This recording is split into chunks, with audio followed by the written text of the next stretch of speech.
The train platform smelled of coal smoke and contempt. Norah Ashford's hands shook as she clutched her worn carpetbag, the only thing between her and complete destitution. Behind her, laughter erupted, cruel cutting. A woman's voice rang out. "They'll need to reinforce the seats." More laughter. A man's voice joined. "That one'll sink the whole damn train." She didn't turn around. She'd heard worse from her own parents that morning. Her father's final words still burned. "You killed him with your gluttony and shame." Her mother's parting gift. "Too wide to wed, but maybe some desperate fool out west will take you." The train whistle screamed. Norah climbed aboard, tears blurring her vision. She was 23 years old, a widow cast out like garbage heading west with the mail-order brides, the women nobody wanted. But she refused to die in shame. Before we continue with Norah's journey, if you're enjoying this story, please subscribe to our channel and hit that notification bell. Stay with us until the very end. This story will touch your heart in ways you never expected. And comment below with the city you're watching from so we can see how far Norah's story travels. Now let's continue. The other women avoided Norah's eyes. She sat alone at the back of the passenger car, pressed against the window as Kansas rolled past in endless browns and grays. The December cold seeped through the glass, but she barely noticed. Cold was nothing new. She'd been cold since Thomas died, since her husband's heart gave out at 32, and the whole town decided it was her fault. "A man that young don't just drop dead," Mrs. Henderson had whispered at the funeral. "Not unless the wife's cooking is killing him." "Or the wife herself," someone added. "All that weight, can you imagine the strain on the poor man?" Norah had stood there frozen in her black dress, watching them bury the only person who'd ever chosen her. Thomas hadn't been a perfect husband, but he'd been kind. He'd never called her names, never looked at her with disgust. When everyone else saw something to mock, he'd seen a woman worth marrying. And now he was gone, and she was alone with people who'd been waiting for an excuse to cast her out. Her parents hadn't even waited a full year. "You can't stay here," her father had announced that morning, barging into her room at dawn. "Your mother and I won't feed you anymore, won't house you. You're a grown woman, a widow, and you've brought nothing but shame to this family." "Daddy, please. Don't." His face was granite. "Thomas's parents won't take you. His brother certainly won't.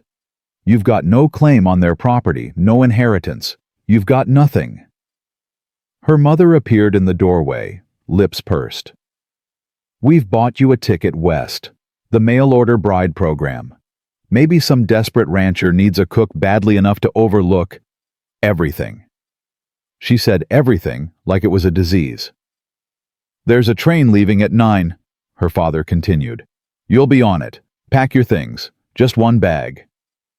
"But, one bag, Norah, and consider yourself lucky we're giving you that much." They'd stood there watching her pack. Her mother counted each item: 3 dresses, 2 nightgowns, 1 pair of boots, undergarments, a Bible. Thomas had given her a photograph of him in its cracked frame. When Norah reached for her mother's silver brush, the one she'd used since childhood, her mother snatched it away. "That's a family heirloom. You're not family anymore." The walk to the station had been torture. Her father marched ahead, refusing to look at her. Her mother walked behind, probably to make sure the neighbors saw their shameful daughter being sent away. Norah kept her head down, feeling eyes on her from every window, every doorway. The train platform was worse. A dozen other women waited there. Young women, pretty women, women with tiny waists and hopeful smiles. They'd clustered together, whispering excitedly about their new lives out west. When Norah approached with her father, the whispers stopped. The stares began. "Good Lord," one woman muttered. "Is she going to?" "Must be desperate out there," another replied. "Or blind." The giggles started then. Quiet at first, then louder. A blonde woman in a blue traveling dress actually pointed. "Do you think they know what they're getting? Someone should warn them," her friend said. "Send a telegram, livestock arriving. Prepare reinforcements." The laughter became raucous. Even some of the men waiting on the platform joined in. Nora's father thrust the ticket into her hand without a word and walked away. Didn't say goodbye. Didn't look back. Just left her there alone in a sea of mockery. Her mother paused just long enough to lean close and whisper, "Don't embarrass us any more than you already have. If you're smart, you'll find a man quickly before he gets a good look at you." Then she was gone too. The conductor called for boarding. The other women rushed forward, still giggling, still whispering. Norah waited until they'd all climbed aboard before approaching the steps. Even then, a man loading luggage blocked her path. "You sure you want to get on, miss?" His tone was falsely concerned, but his eyes sparkled with mean humor. "Long trip. Might be hard on someone in your condition." "I'm not in any condition," Norah said quietly. "I have a ticket." "Oh, I don't doubt it. Just wondering if the train can handle the extra weight." Behind him, two other men laughed. One slapped his knee. "Better check the springs." Norah pushed past them and climbed aboard. Her face burned. Her hands shook. But she didn't cry. Not yet. She found a seat at the very back, away from everyone, and pressed her face against the cold window. The train lurched forward. Kansas began to disappear behind her, the only home she'd ever known, the place where she'd been born and married and widowed, all in 23 years. Every memory she had was in that town, and every single one of those memories now felt poisoned by shame. Too wide to wed. Her mother's words echoed in her head, mixing with all the others she'd heard over the years. Big-boned. Hefty. Sturdy. Substantial. People trying to be polite about what they really meant. Fat. Ugly. Undesirable. Wrong. Thomas had never said any of those things. He'd called her beautiful. He'd held her hand in public. He'd defended her when his own friends made jokes. And for 5 years, she'd actually believed she might be worth something. Then his heart stopped, and everyone decided it was her fault. The strain of it. The doctor had said, not quite meeting her eyes. Sometimes a man's heart just gives out. But the implication was clear. She'd heard it in the whispers, seen it in the looks. Thomas's parents had barely spoken to her at the funeral. His brother had actually said, "Well, at least he's at peace now." At peace, as if marriage to her had been suffering.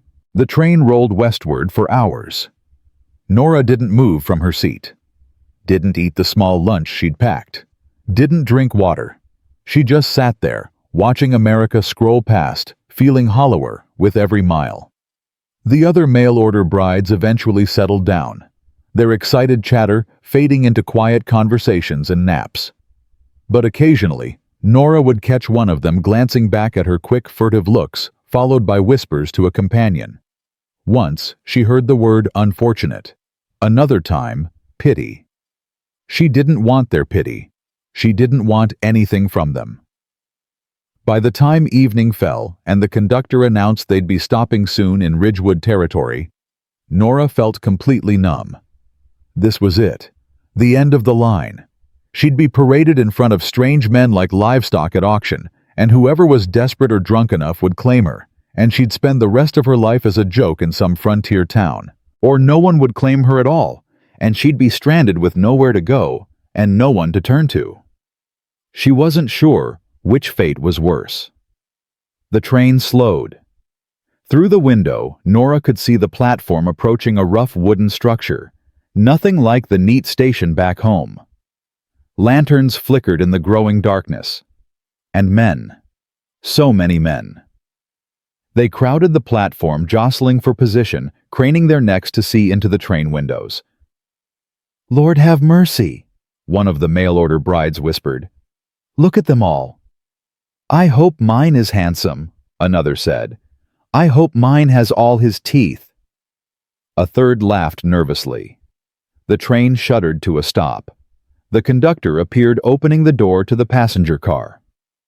"Ladies, welcome to Ridgewood territory. Please gather your belongings and prepare to disembark. The gentlemen have been waiting." The women stood smoothing their skirts, checking their hair in small mirrors. The blonde in the blue dress actually pinched her cheeks for color.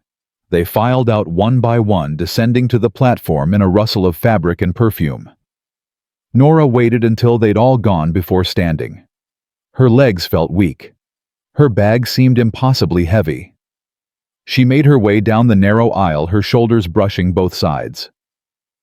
Another reminder of her size. Another small humiliation. At the door she paused. Through it, she could hear the commotion, men calling out, women laughing nervously, the general chaos of the impromptu marriage market. Every instinct screamed at her to stay on the train, to hide in this seat until it rolled back east, even if she had nowhere to go. But she'd come this far. She'd survived her parents' cruelty, the town's mockery, the long journey west. She could survive this too. Norah stepped down onto the platform. The noise hit her first, voices raised in greeting, and negotiation boots scuffing wood, the sound of luggage being moved around. The cold hit her second, a sharper, cleaner cold than Kansas, cutting through her wool coat. And then the stares hit her, one after another, like physical blows. The men closest to the train stopped talking, stopped moving, just stared. Then the laughter started. "Jesus Christ!" someone said loudly. "Did they ship cattle instead of brides?" "Check your ticket, Jim," another man called out. "I think you ordered the wrong thing. Maybe she ate the other brides on the way here." The laughter spread like fire. Men who hadn't even seen her yet joined in, sensing the joke. The other mail-order brides, standing in a nervous cluster nearby, turned to look, and several of them had the grace to appear embarrassed. But none of them spoke up. None of them defended her. Norah stood there frozen as the mockery washed over her. This was worse than Kansas, worse than the platform back home, because these were strangers and they hated her on sight. "Someone check the platform," a man shouted. "Make sure it can hold her. We're gonna need more food this winter." "Hey, sweetheart," a drunk man slurred, weaving toward her. "You looking for a husband or a barn?" More laughter. So much laughter. The sound pressed down on Norah's chest, making it hard to breathe. Her vision blurred. Her hands shook so badly she nearly dropped her bag. This was a mistake. A horrible, terrible mistake. She should get back on the train. She should. "We want this one, Daddy." The voice cut through the chaos like a bell, high, clear, and absolutely certain. The laughter faltered, stopped. Everyone turned toward the sound. Two little girls stood at the edge of the platform. They couldn't have been more than 5 or 6 years old, identical twins in matching blue dresses and white pinafores. They had dark braids tied with ribbons, serious faces, and they were looking directly at Norah. One of them pointed. "That one. She's perfect." The other nodded vigorously. "We want her to be our mama." The silence that followed was absolute. Norah stared at the children, her mind unable to process what was happening. They were pointing at her, talking about her, but not with mockery or disgust. With decision. With certainty. "Lily," a deep voice said quietly. "Rose, what are you doing?" A man stepped forward from the crowd. He was tall, well over 6 feet, with broad shoulders and sun-weathered skin. He wore a simple rancher's outfit, dark pants, a heavy coat, a hat pulled low over his face. But even in the dim lantern light, Norah could see his eyes. Gray, tired, sad. The twin who'd spoken first. Lily apparently grabbed his hand. "Daddy, we want this lady. She has kind eyes." "She looks like Mama," the other twin, Rose, added softly. "Soft and warm." The man, their father, looked from his daughters to Norah. His expression was unreadable. Around them, the crowd started murmuring again. "Caleb, you can't be serious," someone said. "Look at her thorn," another man added. "Your girls don't know what they're asking." "There are prettier options," a woman's voice called out. "Much prettier." The man, Caleb Thorne, ignored them all. He studied Norah for a long moment. She couldn't move, couldn't breathe, couldn't do anything but stand there under his gaze. She waited for him to laugh, to tell his daughters no, to turn away like everyone else had. Instead, he said quietly, "My daughters made their choice." The murmuring grew louder, angrier. Someone laughed, a sharp, disbelieving sound. "You're making a mistake, Thorne." "My daughters," Caleb repeated, his voice firm now, "made their choice." He walked forward, his daughters still clinging to his hands. They stopped directly in front of Norah, close enough that she could see the determination in the little girls' faces, the wariness in their fathers. "I'm Caleb Thorne," he said. "These are my daughters, Lily and Rose. They're 6 years old. We have a ranch about 5 miles north of town. My wife died 2 years ago." He paused, then added bluntly, "I need help with the house and the girls. They need a mother. Or at least someone who'll care for them.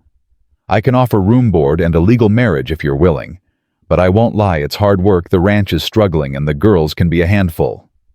Norah found her voice. It came out smaller than she wanted. "Why me?"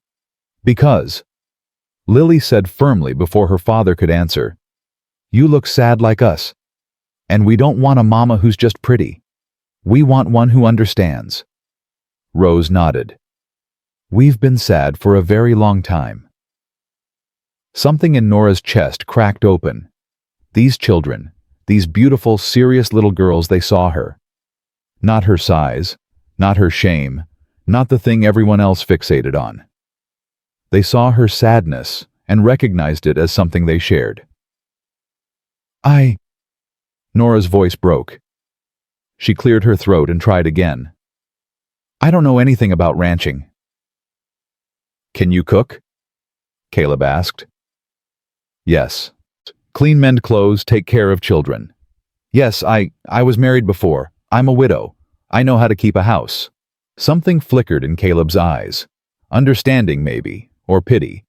Norah couldn't tell which, and she was too overwhelmed to care. "Then you know what you're getting into," he said.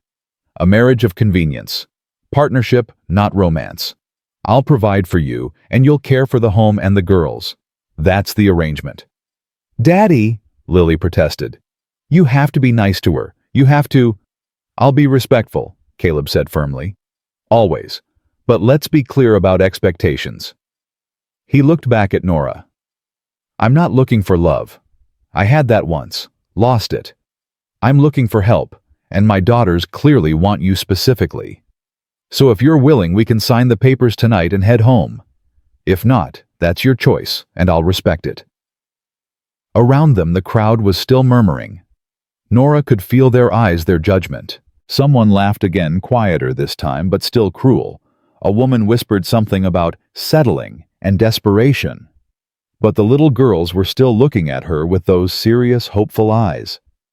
And their father, despite his blunt words, wasn't mocking her, wasn't sneering. He was offering her something no one else ever had a choice. She could get back on that train, go back east to nothing. Or stay here, and at least have a purpose, even if it meant more mockery, more judgment, more proof that she was only wanted for what she could do, not who she was. Norah looked at the twins, at their small hands clutching their father's coat, at the hope in their faces. "I'll come," she whispered.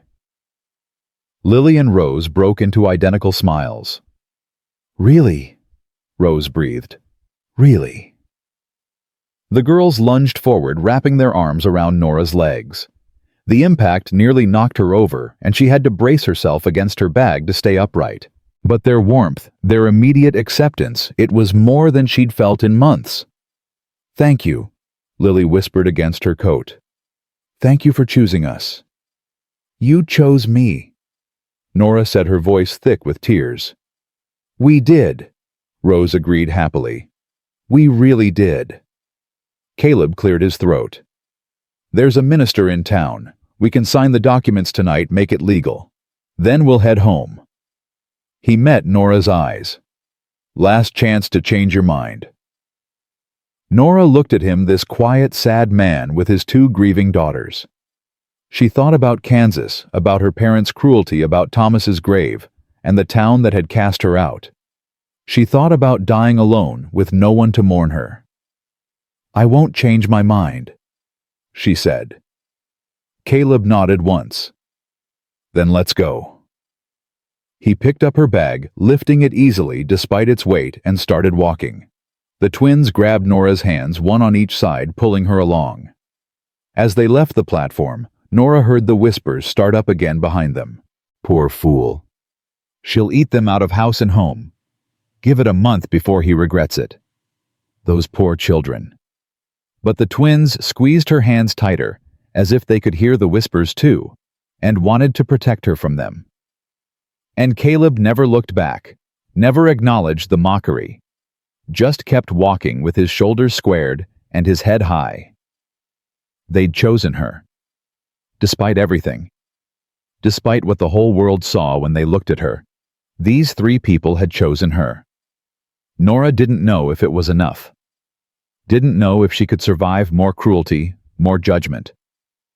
But for the first time since Thomas died, she felt something other than shame. She felt needed. And maybe, just maybe, that was enough to start with. The minister's house was small and warm lamplight glowing in the windows. Caleb knocked once, and an older man with white hair and spectacles answered, surprise crossing his face when he saw them. "Caleb Thorne," he said. "Wasn't expecting you tonight. And who?" He stopped, eyes landing on Norah. His expression shifted surprise to confusion, to poorly concealed judgment. "Oh. Reverend Martin," Caleb said evenly. "This is Miss Norah Ashford. We need marriage documents signed. Tonight." The Reverend's eyebrows climbed. "Tonight? But the train just... You haven't even... Are you certain?" "I'm certain." "Caleb, perhaps you should take some time to..." "My daughters made their choice. I'm honoring it. Can you sign the papers or not?" The Reverend looked from Caleb to the twins to Norah, his mouth pressed into a thin line. "This is highly irregular." "Nothing about my life has been regular since Margaret died," Caleb said quietly. "The papers, Reverend." A long pause. Then the Reverend sighed and opened the door wider. "Come in then. Let's make it legal before you change your mind." They entered the small parlor. The Reverend's wife appeared from another room, took one look at Norah, and immediately found an excuse to disappear. Norah felt the sting of it but said nothing. She was getting good at saying nothing. The Reverend produced a worn leather book and a marriage certificate. He filled in the details with scratchy pen strokes, asking questions in a tone that suggested he thought this was all a terrible mistake. "Norah Ashford, your age, 23. Previous marriage status, widow." His eyes flickered up. "How long ago?" 11 months. He made a small sound disapproval, probably, and continued writing. When he got to Caleb's information, his tone softened slightly. "Caleb William Thorne, age 31, widower, father of 2. He paused. "You're sure about this, son?" "I'm sure. It's just Margaret hasn't been gone that long, and 2 years is long enough to know my daughters need a mother," Caleb said flatly. "And I need help I can't afford to hire. This solves both problems." The Reverend flinched at the bluntness. He glanced at Norah. "And you, Miss Ashford? You understand what you're agreeing to?" Norah thought about Kansas, about her parents' faces when they'd cast her out, about dying alone in shame. "I understand," she said. "You'll be isolated. The ranch is miles from town. The work is hard. And Caleb..." He stopped himself. "And Caleb what?" Norah asked quietly. The Reverend exchanged a look with Caleb, who shook his head slightly. The Reverend sighed. "Nothing, just... be sure." "I'm sure." More scratching of pen on paper. The Reverend had them both sign. Then he closed the book and said without much warmth, "By the power vested in me by the territory of Kansas, I pronounce you husband and wife. May God grant you wisdom, not happiness, not love, wisdom." Norah understood the message. "You'll need it." Caleb shook the Reverend's hand. "Thank you. Will you be staying in town tonight, getting rooms at the boarding house?" "No, We'll head home. The wagon's ready. The Reverend frowned. It's dark, Caleb, and cold, surely. The girls know the way by heart. We'll be fine. They left before the Reverend could protest further. Outside, the night had grown colder, stars sharp and bright overhead. A wagon waited at the edge of the yard, simple, functional, pulled by two sturdy horses. Caleb helped the twins climb into the back where blankets were piled over hay. Then he turned to Norah.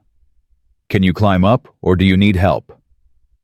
The question was practical, not mocking, but it still stung. I can manage. She grabbed the side of the wagon and pulled herself up onto the bench. It creaked under her weight, a sound that made her face burn, but Caleb didn't comment. He just climbed up beside her, took the reins, and clicked his tongue at the horses. They rolled forward into the darkness. Lily and Rose chattered happily in the back, their voices bright against the quiet night. They asked Norah questions. Where was she from? Did she like horses? Could she braid hair? Would she teach them to bake cookies?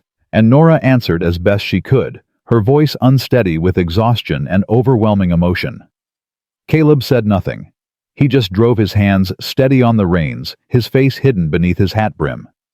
After about an hour, the twins' voices faded. Norah glanced back to see them curled together under the blankets, already asleep. Their faces looked peaceful, innocent, beautiful. They don't usually take to strangers, Caleb said suddenly. It was the first thing he'd said since they left town. After Margaret died, they barely spoke for months. Wouldn't let anyone near them except me. And even with me, they were distant. Norah didn't know what to say, so she said nothing. I've tried, Caleb continued quietly. Tried to be enough for them. But I'm just one person, and I'm failing at everything. The ranch is falling apart. The house is a disaster. The girls are sad all the time. I thought maybe... He stopped. I thought bringing in help might change things, give them something to look forward to. They seem excited, Norah offered. They haven't been excited about anything in 2 years. Caleb's voice was rough. So, whatever you did, whatever they saw in you, it matters. To them anyway. And to you. He didn't answer right away. When he did, his voice was carefully neutral. I'll be grateful for the help. That's what matters to me. Right. Partnership, not romance. He'd made that clear. Norah turned her face toward the darkness, blinking back tears. She'd just married a man who saw her as hired help. She'd left one place where she was unwanted for another where she was barely tolerated. The only difference was that here 2 little girls thought she was worth choosing. She'd build her life on that. She'd have to. The wagon rolled on through the night. Ahead, barely visible against the dark sky, Norah could make out the silhouette of buildings. The ranch, her new home. And beside her, silent and sad, sat the man who was now her husband, a stranger who'd married her out of desperation, not desire. It wasn't what she'd dreamed of as a girl. It wasn't even close. But it was hers now. And she'd survived worse. Norah Ashford. No. Norah Thorne now squared her shoulders and faced her new life head-on. She would not die in shame. Not here. Not anymore. The ranch house appeared in the darkness like a ghost. A 2-story structure with sagging shutters and a porch that looked like it might collapse under its own weight. Even in the dim starlight, Norah could see the neglect. Weeds choked what might have once been a garden. The fence posts leaned at odd angles. A broken wagon wheel lay abandoned near the barn. Caleb brought the horses to a stop and sat there for a moment staring at the house. When he finally spoke, his voice was tight. It's not much. Margaret kept it beautiful, but after she died, I couldn't. He stopped. I'm not making excuses, just telling you what you're walking into. Norah looked at the house, this broken grieving place, and felt something unexpected stir in her chest. Not fear, not disappointment. Something else.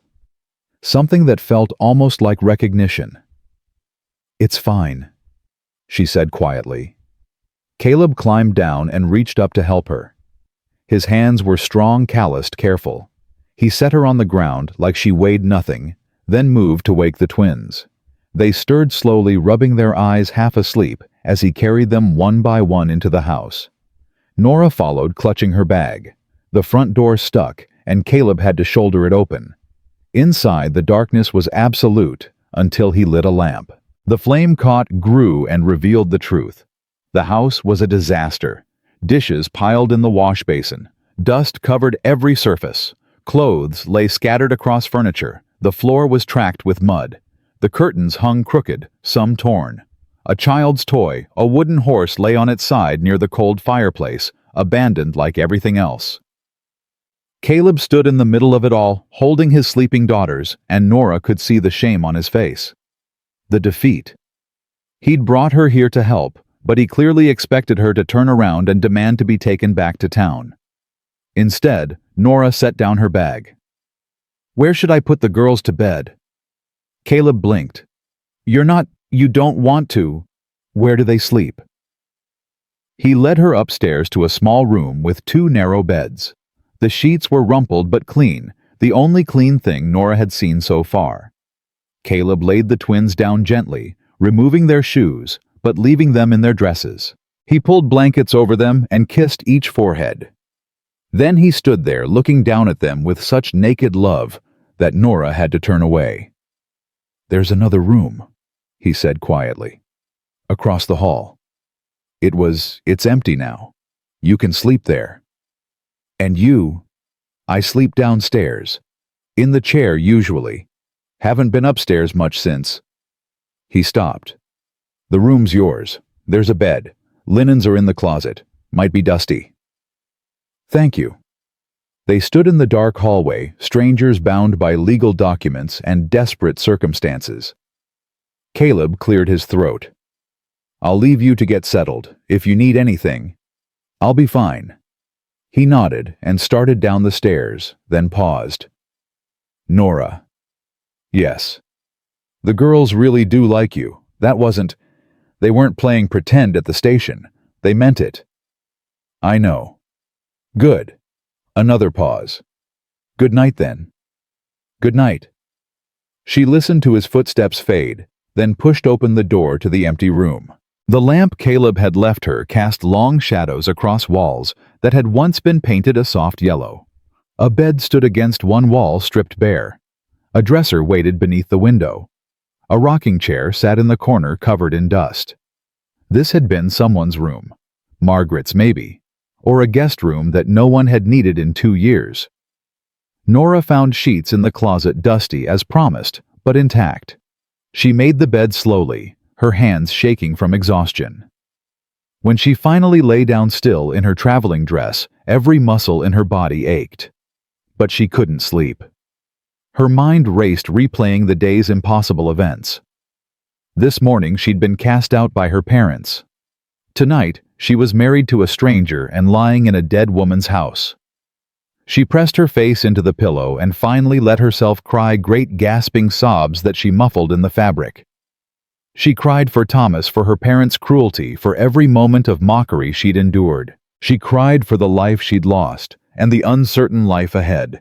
And she cried because 2 little girls had chosen her when no one else would, and she was terrified of failing them. Eventually, exhaustion won. Norah slept. She woke to whispers. Dawn light filtered through the dusty window. For a moment, Norah couldn't remember where she was. Then it all came rushing back: the train, the platform, the twins, Caleb, this house. The whispers came again. She turned her head and saw 2 small faces peering around the doorframe. Lily and Rose, still in their blue dresses from yesterday, watching her with wide eyes. "She's awake," Lily whispered. "Should we say good morning?" Rose whispered back. "Maybe she's tired." "But Daddy said we should let her sleep, and she's not sleeping anymore, so—" "Good morning," Norah said, her voice rough. The twins jumped, then giggled. They crept into the room like cautious deer approaching the bed slowly. When they reached it, they stood there, hands clasped together, identical expressions of hope and uncertainty on their faces. "Good morning," Lily said formally. We wanted to make sure you were still here." "Why wouldn't I be here?" "The other ladies left," Rose said matter-of-factly. "Daddy tried to get help before. 2 ladies came from town. They both left the same day." "Said it was too much work," Lily added. "Said the house was too dirty and we were too sad." Norah sat up slowly. "I'm not leaving. Promise." Rose's voice was tiny. "Promise." The twins exchanged a look, some silent twin communication, and then they both climbed onto the bed, one on each side of Norah. They pressed against her like puppies seeking warmth, and Norah's throat tightened. When was the last time anyone had wanted to be close to her? When was the last time she'd been touched with affection instead of disgust? "Your dress is wrinkled," Lily observed, touching the fabric. "Did you sleep in it?" "I was too tired to change." "Mama used to say that sleeping in your dress makes more work in the morning," Rose said, "because then you have to iron it." "Your mama was right." "Do you know how to iron?" Lily asked. "I do." "Good. Daddy tried once and burned a hole in his shirt. He said a very bad word. We're not supposed to say it." Despite everything, Norah almost smiled. "What else can't you say?" The twins proceeded to list several words that made Norah's eyebrows climb. Apparently, Caleb's vocabulary got colorful when he was frustrated. They were still listing forbidden words when heavy footsteps sounded on the stairs. Caleb appeared in the doorway looking exhausted. He'd clearly slept in his clothes too. His shirt was wrinkled, his hair mussed. When he saw the twins on Norah's bed, he frowned. "Girls, I told you to let her sleep." "She was already awake," Lily protested. "We were very quiet," Rose added. "You were whispering in the hallway. That's not quiet." He looked at Norah. "I apologize. They're not usually this forward." "It's fine. They're fine." He studied her for a moment, and Norah wondered what he saw. A rumpled woman who'd cried herself to sleep, a stranger who might flee at the first opportunity. He gave no indication either way. "I'll start breakfast," he said. "Give you time to settle in." "I can make breakfast," Norah offered. "You just got here. You should—" "I'm already awake, and I need to learn where everything is in the kitchen anyway." She looked at the twins. "Can you two show me?" They scrambled off the bed eagerly. "We can show you everything. All the good hiding spots. And where Daddy keeps the cookies except he doesn't know."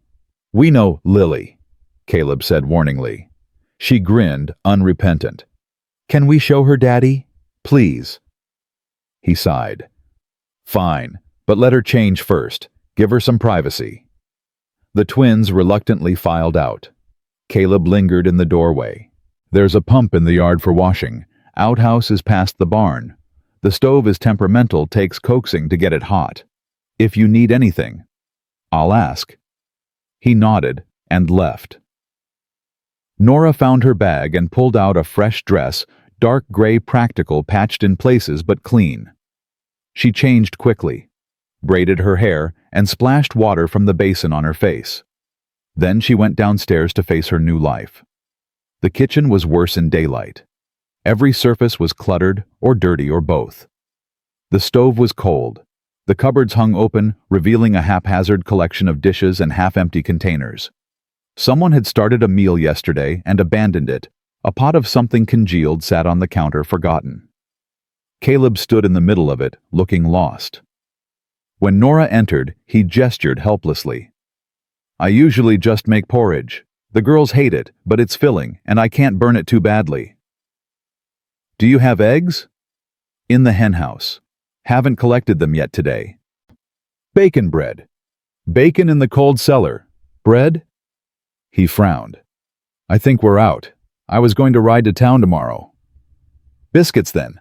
The girls can show me the henhouse." Caleb looked at her like she'd spoken a foreign language. "You don't have to. I'm here to help. Let me help." He opened his mouth, closed it, then nodded. "All right. Girls, go with Norah. Show her where everything is, and be careful that rooster is mean." Lily and Rose took Norah's hands and pulled her outside. The morning was cold and clear frost glittering on the weeds. The henhouse was a ramshackle structure leaning against the barn, and when they opened it, a rooster immediately charged at them, wings spread, making aggressive sounds. "That's Lucifer," Rose said calmly. "He hates everyone." "Daddy says he's going to eat him someday," Lily added, "but he never does." Norah eyed the rooster, who eyed her back with clear malice. Then she did what she'd learned to do back in Kansas. When the animals got aggressive, she made herself bigger, louder, more intimidating. She stamped her foot and made a sharp sound. The rooster stopped, confused. She did it again. He backed up. The twins stared. "How did you do that?" "Animals respect confidence," Norah said, gathering eggs quickly before Lucifer regained his courage. "You just have to be firm." They showed her the cold cellar next a dark, earthen space beneath the porch where supplies were stored. The bacon was there, along with preserves, root vegetables, and evidence of better times. Someone had once kept this cellar organized. Now everything was jumbled together, some of it spoiling. "Mama used to label everything," Rose said softly. "She had pretty handwriting." "She made her own labels with drawings," Lily added. "And she always knew exactly what we had and what we needed. Daddy tries, but he forgets things." They carried the supplies back to the kitchen, where Caleb had managed to coax the stove to life. Norah set to work immediately, mixing biscuit dough, frying bacon, scrambling eggs. The twins watched, fascinated, asking questions about every step. "Why do you add milk to the eggs? Makes them fluffier. Why do you pat the biscuits instead of rolling them?" "My mother." Norah stopped. Her mother, who'd cast her out. "Someone once taught me that gentle handling makes them tender." The girls seemed to sense the pain in her voice because they both pressed closer, one on each side, and continued watching in companionable silence. Caleb sat at the table watching all of this with an unreadable expression. When Norah glanced at him, he looked away quickly. Breakfast was ready within the hour. Norah set the plates on the table, the best she could do with what was available, and stepped back. Caleb stared at the food like he couldn't quite believe it was real. The twins immediately started eating, making happy sounds with each bite. "This is so good," Lily said through a mouthful of biscuit. "Better than porridge," Rose agreed. "Much better than porridge," Lily emphasized. "I can hear you," Caleb said mildly. "And my porridge isn't that bad." Both twins looked at him with expressions that clearly said, "Yes, it is." Norah sat down slowly, half expecting to be told she should eat separately, or later, or standing up. But Caleb just gestured to the chair. "Eat. You made it." She did, though every bite felt strange in this unfamiliar place with these unfamiliar people who were now somehow her family. When breakfast was finished, Caleb stood. "I need to check the cattle. Probably be gone most of the day. He gestured vaguely at the disaster around them. "Whatever you feel up to doing, I'd appreciate it. But don't I mean you just got here? Don't kill yourself trying to fix everything at once." "I won't." He grabbed his coat and hat, paused at the door. "Girls, you listen to Norah today. Do what she says." "We will," they chorused. He looked back at Norah one more time, something unspoken in his eyes, then left. Through the window, she watched him saddle a horse and ride off toward the distant hills, his shoulders hunched against the cold. The twins immediately turned to her. "What should we do?" Norah looked around the destroyed kitchen, the cluttered parlor visible through the doorway, the evidence of grief and neglect everywhere. "We're going to clean," she said. They started with the kitchen. Norah taught the girls how to wash dishes properly, how to heat water, add soap scrub until things were clean, not just wet. They worked together, Lily washing Rose, drying Norah, putting things away in a system that actually made sense. The twins chattered constantly, filling the silence with stories about their mother, their father, their life before. Margaret had been beautiful, they said. Kind. She'd smelled like lavender and sung them to sleep every night. She'd been teaching them to read before she got sick. "What happened to her?" Norah asked gently. "Fever." Rose said, her voice small. She got sick in the winter. The doctor came, but he couldn't help. She just got worse and worse. She made us promise to take care of Daddy," Lily added. "She said he'd be sad for a while, but we had to be brave and help him remember how to be happy." "We tried," Rose whispered, "but he's still sad. All the time." Nora's throat tightened. "Grief takes time. It's been 2 years." "I know, but some grief takes longer than others." They were quiet for a moment. Then Lily said softly, "Were you sad when your husband died?" "Very sad." "Is that why you came west, to not be sad anymore?" Norah paused, her hands in the dishwater. How could she explain to these innocent children that she hadn't come west to escape sadness but shame, that the world had decided her husband's death was her fault and she'd been driven out like a criminal? "I came west," she said carefully, "because I needed a new start. Sometimes when bad things happen, staying in the same place just makes the hurt worse." The twins seemed to understand that. They nodded solemnly and went back to work. By midday, the kitchen was transformed. Clean dishes stacked in the cupboards, counters scrubbed, floor swept and mopped. The windows sparkled, the stove gleamed. Norah even found a tablecloth in one of the drawers and spread it over the table, making the space feel almost welcoming. "It looks like it used to," Rose breathed, spinning in a circle. "When Mama was here." "Can we show you our room next?" Lily asked. "It's messy, too." "We tried to keep it clean," Rose added quickly. "But sometimes we forget." "Of course we can clean your room." Upstairs, the twins' bedroom was cluttered, but not dirty evidence of children trying and failing to maintain order without guidance. Norah taught them how to make their beds properly, how to fold their clothes, how to organize their toys so they could find what they wanted. She noticed they had very few toys. A handful of dolls, some wooden animals, a set of blocks. Everything worn from heavy use. "Mama made these dolls," Lily said, holding up one with yarn hair and a stitched smile. "This one's name is Annabelle. And this is Josephine." Rose showed Norah hers.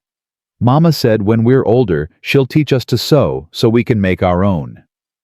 Norah's chest ached. "Would you like me to teach you? I know how to sew." The twins' eyes went wide. "Really?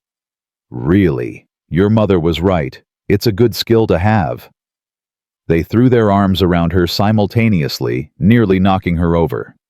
"Thank you," they said in unison.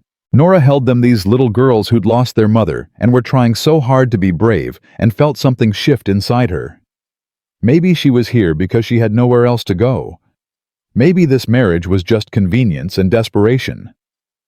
But these children needed her, really needed her.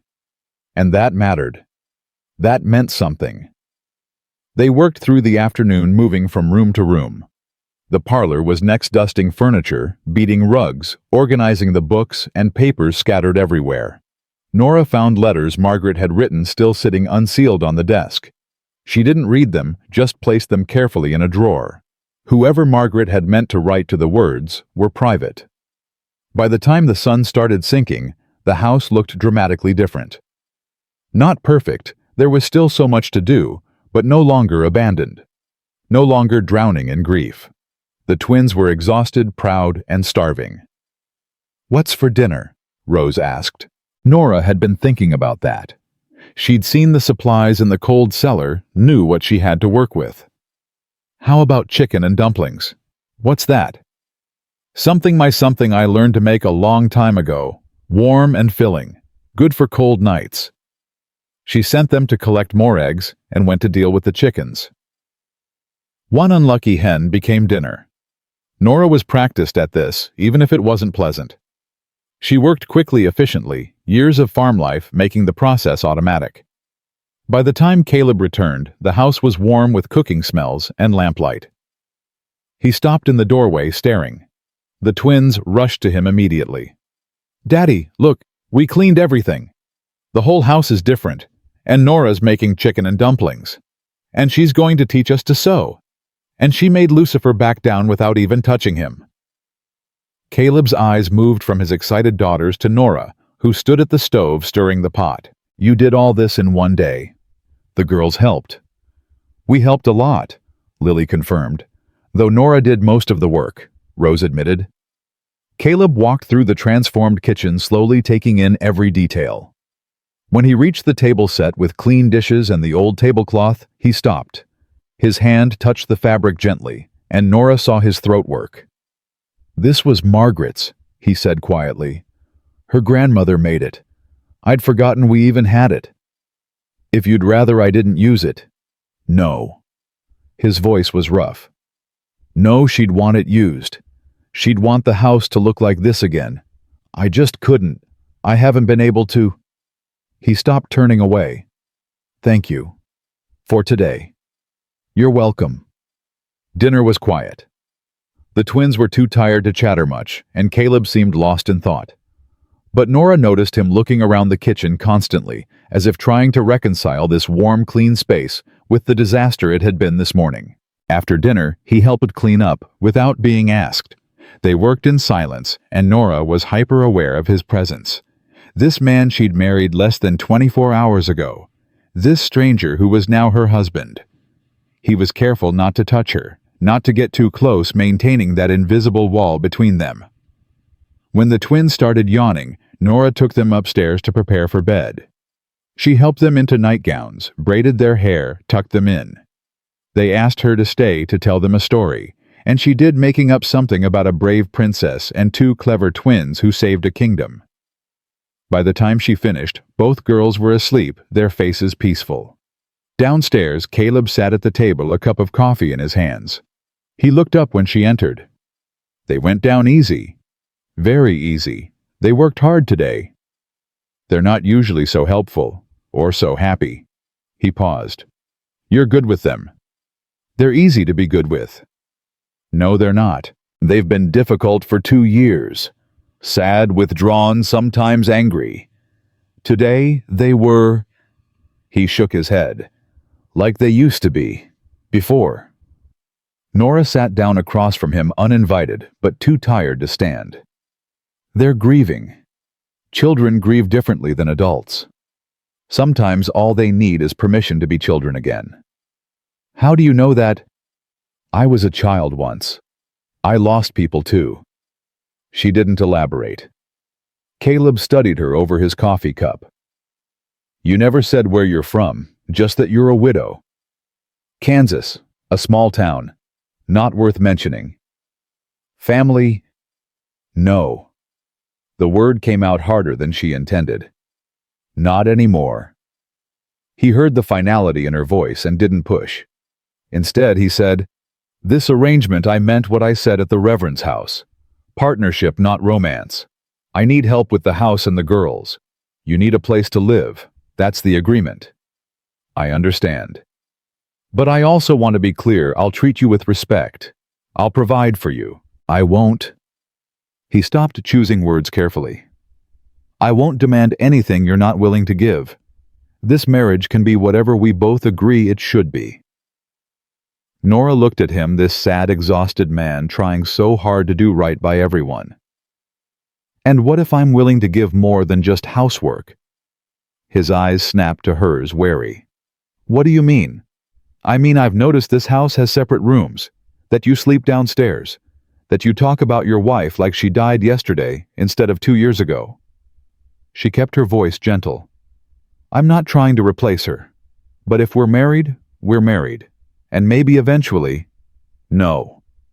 He stood abruptly. "I can't. I'm not— that's not what this is. I'm just saying eventually. I loved my wife." His voice cracked. "She was everything. And when she died, she took part of me with her. I won't. There's nothing left to give someone else that way. So if you were expecting, if you thought this might become something more, I need you to understand right now that it won't. It can't." The words hung between them, brutal in their honesty. Norah felt the sting but pushed it down. She'd come here expecting nothing, so why did this rejection hurt? "I understand," she said quietly. You loved your wife. You're still grieving. You need help, not a replacement. I understand. He stared at her, and for a moment she thought he might apologize or soften the blow.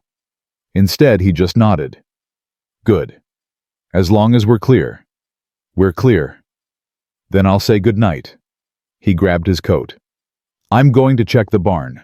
Lock up when you go to bed. He left without another word. Through the window, Norah watched him disappear into the darkness, heading toward the barn, like he couldn't stand to be in the house one more second. She sat there alone in the clean kitchen in the house she'd spent all day restoring, surrounded by the life of a woman she'd never met, but whose ghost still ruled everything. This was her marriage. This was her life now. A partnership with a man who'd made it brutally clear that she would never be more than hired help, no matter what the legal papers said. A home where she could clean and cook and care for children, but never truly belong. Norah stood slowly. Banked, the fire blew out the lamps. She climbed the stairs to her room, the empty room across from the twins, and lay down in the darkness. She'd survived being cast out by her parents. She'd survived the mockery, the train, the platform. She'd survived this too.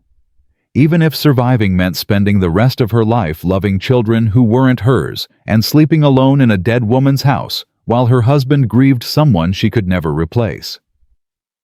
Outside, the wind picked up, rattling the shutters. In the barn, a light flickered. Caleb hiding from his own home, and in the empty room, Norah closed her eyes and tried not to think about how lonely it was possible to feel in a house full of people. But the twins loved her. They'd chosen her. And tomorrow she'd wake up and do this all again, cleaning, cooking, caring, because that's what she'd promised. That's what she was here for. It wasn't enough. But it would have to be. The days that followed settled into a rhythm that felt almost normal, if normal could include sleeping alone while your husband hid in the barn and pretending your heart didn't crack a little more each time he looked through you instead of at you.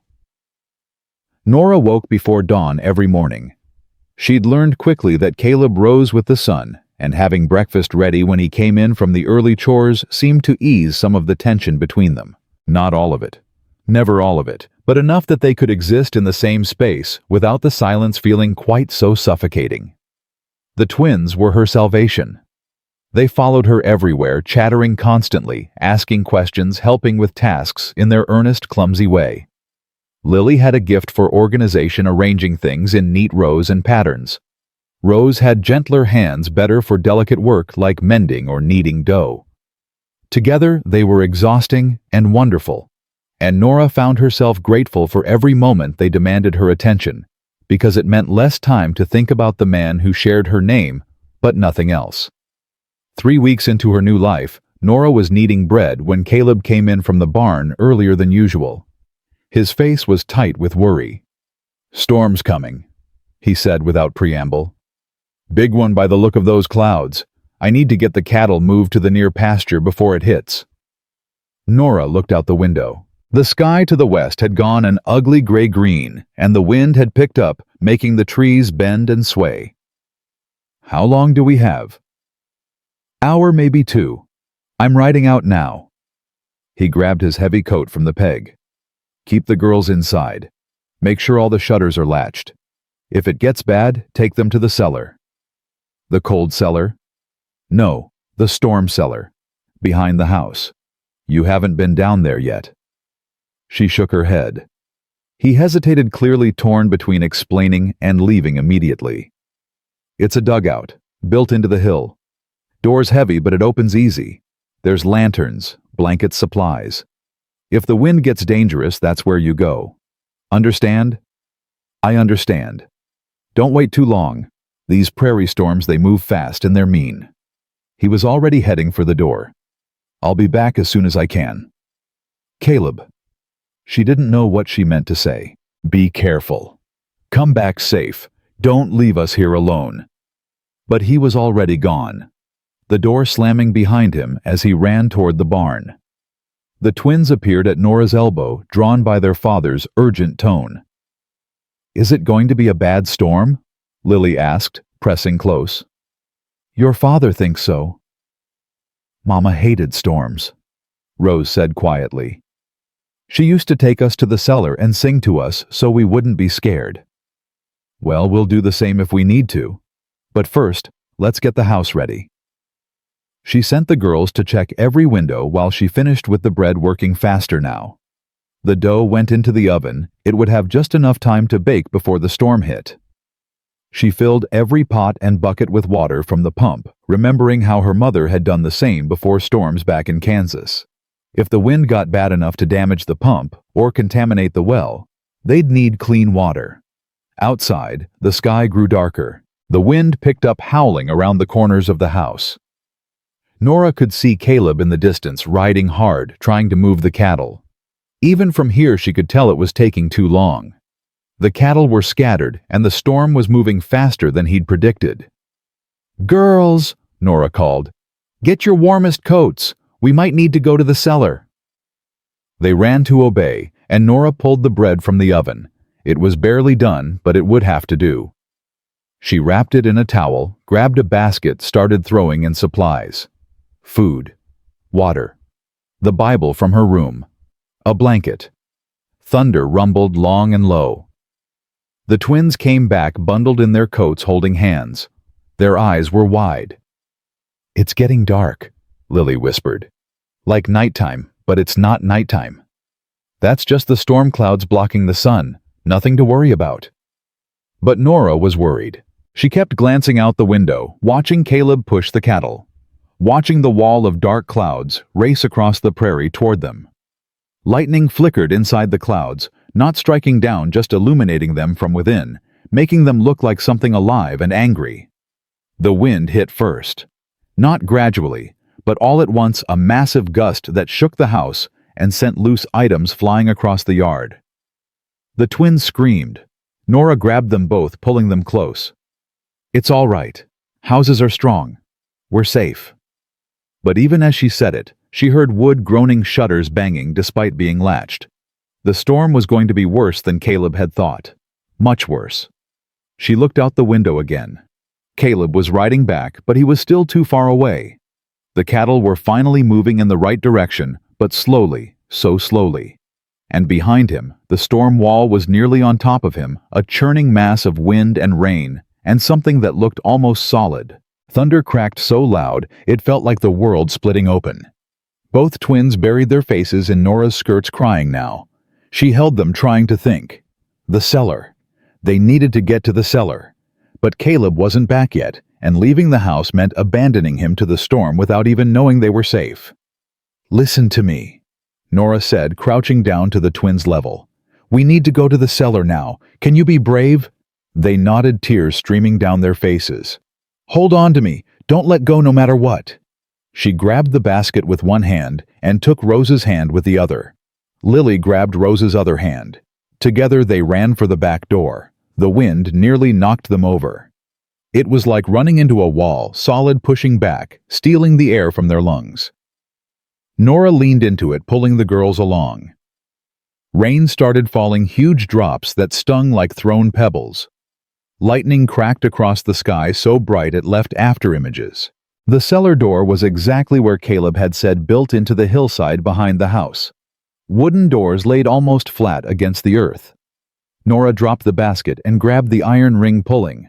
The door was heavy, fighting against the wind. She pulled harder, muscles screaming. "Help me!"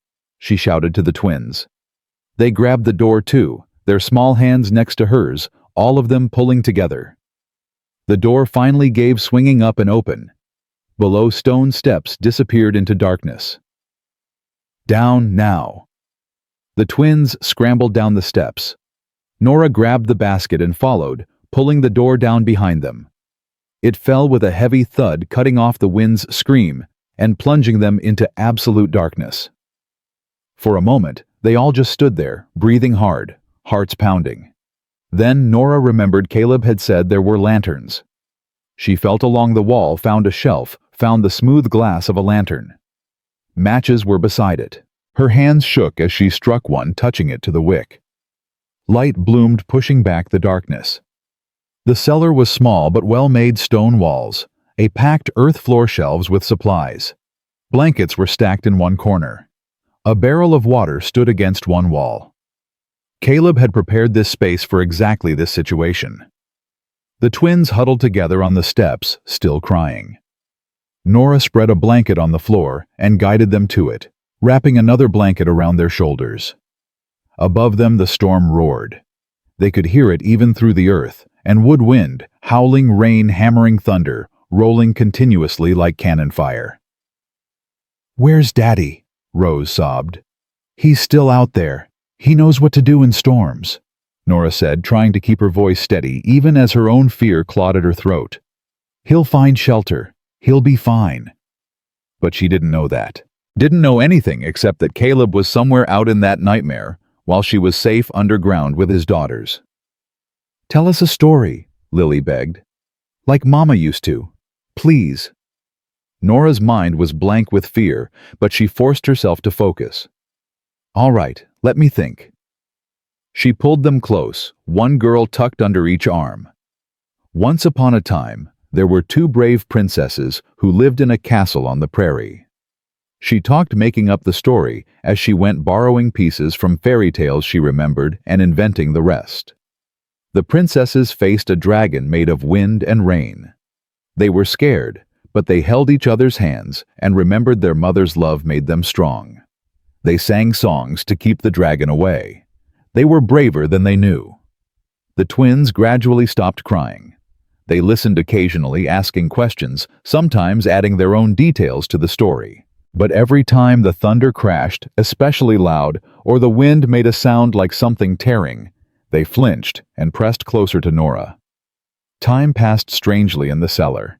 It could have been minutes or hours, Norah couldn't tell. The storm raged on relentless. She kept telling stories, kept holding the girls, kept praying that Caleb had found shelter somewhere. That he wasn't hurt.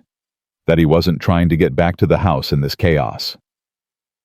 Finally, after what felt like an eternity, the wind's scream began to fade. The thunder grew more distant. The constant roar above them gradually quieted to a steady rain. "Is it over?" Rose whispered. "I think the worst has passed." "Can we go find Daddy?" Norah wanted to burst out of the cellar immediately to run and search for Caleb to make sure he was alive. But she forced herself to wait a bit longer to be sure the storm was truly moving away. The twins needed her to be careful, not reckless. When she finally pushed open the cellar door, the world had transformed. Rain still fell, but gently now. The sky was lighter, the green-gray replaced by ordinary storm clouds. But the destruction was everywhere.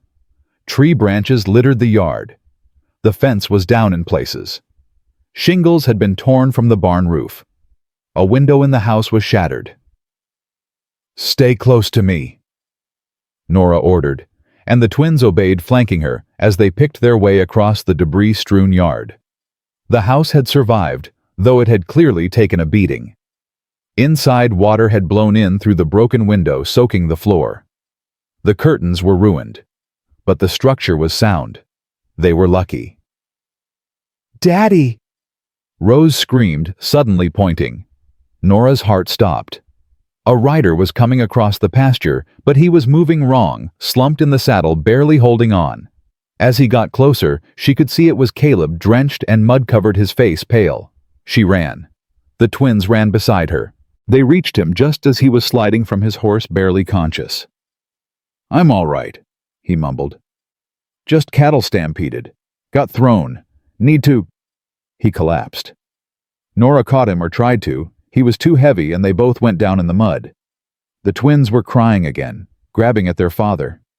"Daddy, wake up! Don't die like Mama." "I'm not dying," Caleb said, his voice stronger. "Just bruised. Stupid horse spooked." He tried to sit up, winced, fell back. "Ribs. Might be cracked." "Can you walk?" Norah asked. "In a minute. We need to get you inside.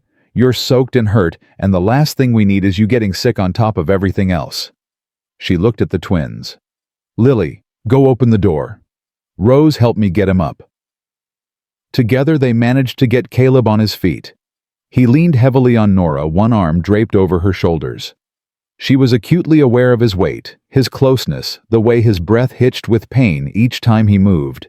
They made it to the house, slowly leaving the horse standing in the yard. Inside, Norah helped Caleb into a chair. His coat was torn, his shirt underneath, stained with mud, and something that might have been blood.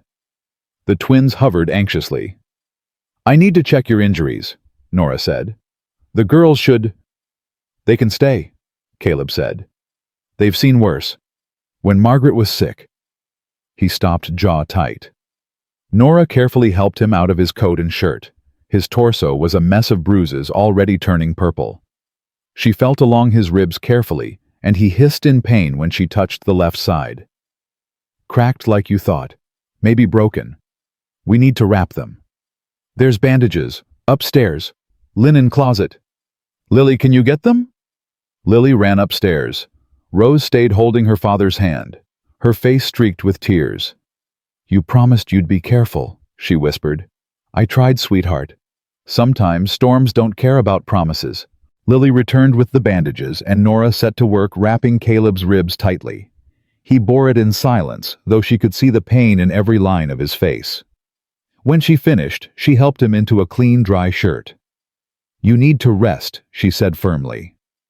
"Cracked ribs take weeks to heal, and that's if you don't make them worse." "Can't rest. Cattle are scattered. Fences are down. There's too much." "The cattle and fences can wait. You're hurt. I'm the only one who can fix things." "No," Norah said quietly. "You're not." He stared at her. "What are you talking about?" "I grew up on a farm. I know how to mend fences. I can ride well enough to check on the cattle. I can't do everything you can do, but I can do enough to keep things running while you heal. That's not why I married you. I know what you expect, but I'm here, and I'm capable, and you're hurt. So you're going to rest, and I'm going to help." She crossed her arms.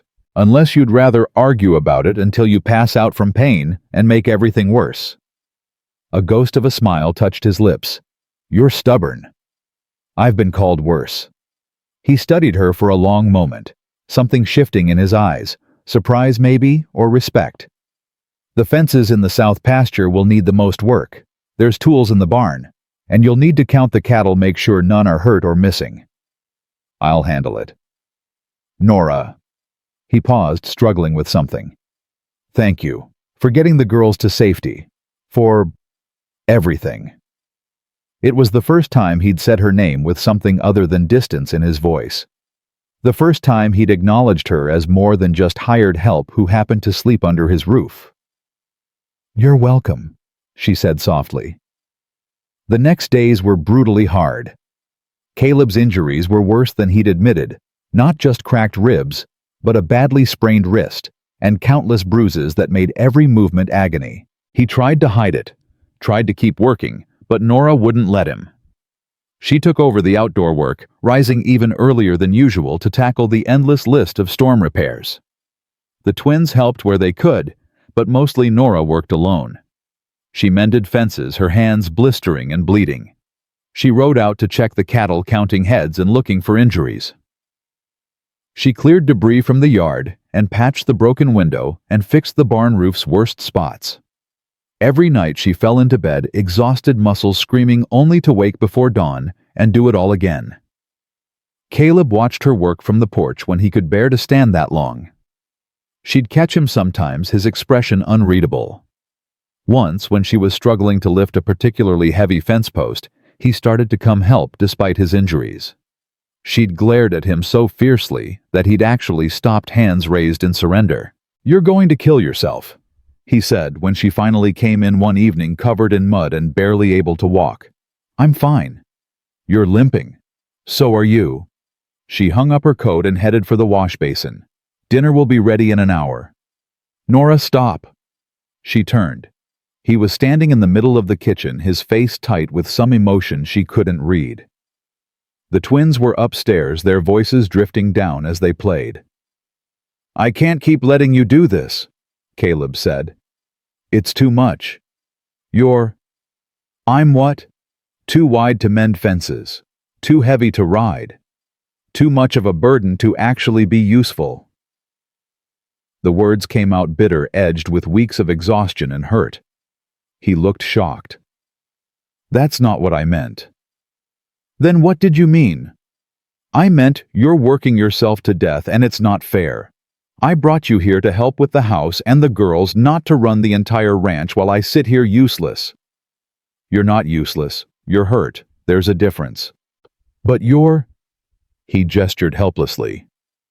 You're doing everything. More than I ever expected. More than I had any right to ask. Then maybe you should stop complaining and just say thank you. The silence that followed was sharp enough to cut. Caleb stared at her, and Norah stared back, too tired and too raw to back down. She was done being grateful for scraps of acknowledgement, done pretending it didn't hurt that he could barely look at her most days, done accepting that she would always be less than even here, even after everything she'd done.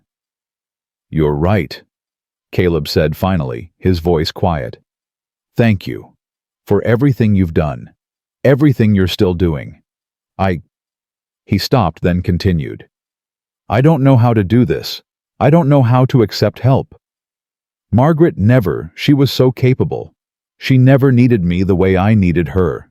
And when she died, I learned to do everything alone, because I had to. So having someone else step in, take over it, feels wrong, like I'm failing. Norah felt her anger deflate. You're not failing, you're hurt, and even if you weren't needing help doesn't make you weak. It makes you human. I'm not used to being human. I'm used to being, he gestured vaguely. A machine. Work until I drop, get up, do it again. That's all I've been for 2 years. Well, you're human whether you like it or not, and humans need to rest when they're injured. He almost smiled. You sound like Margaret. She used to get so mad when I'd push too hard. It was the first time he'd mentioned his wife without pain completely overtaking his expression. Norah didn't know what to say, so she said nothing. Caleb moved to the window, looking out at the ranch, the land he'd built a life on, with a woman he'd loved and lost. She would have liked you, he said suddenly. Margaret. She would have appreciated how hard you work, how good you are with the girls. I'm just doing what needs to be done. No. He turned to face her. You're doing more than that. You've brought life back to this house. The girls laugh again. They smile. They talk about the future instead of just surviving each day. That's not just doing what needs to be done. That's... He trailed off, struggling. That's saving us. Norah's throat tightened. I'm not saving anyone. I'm just... You are. His voice was firm. Whether you see it or not. You are.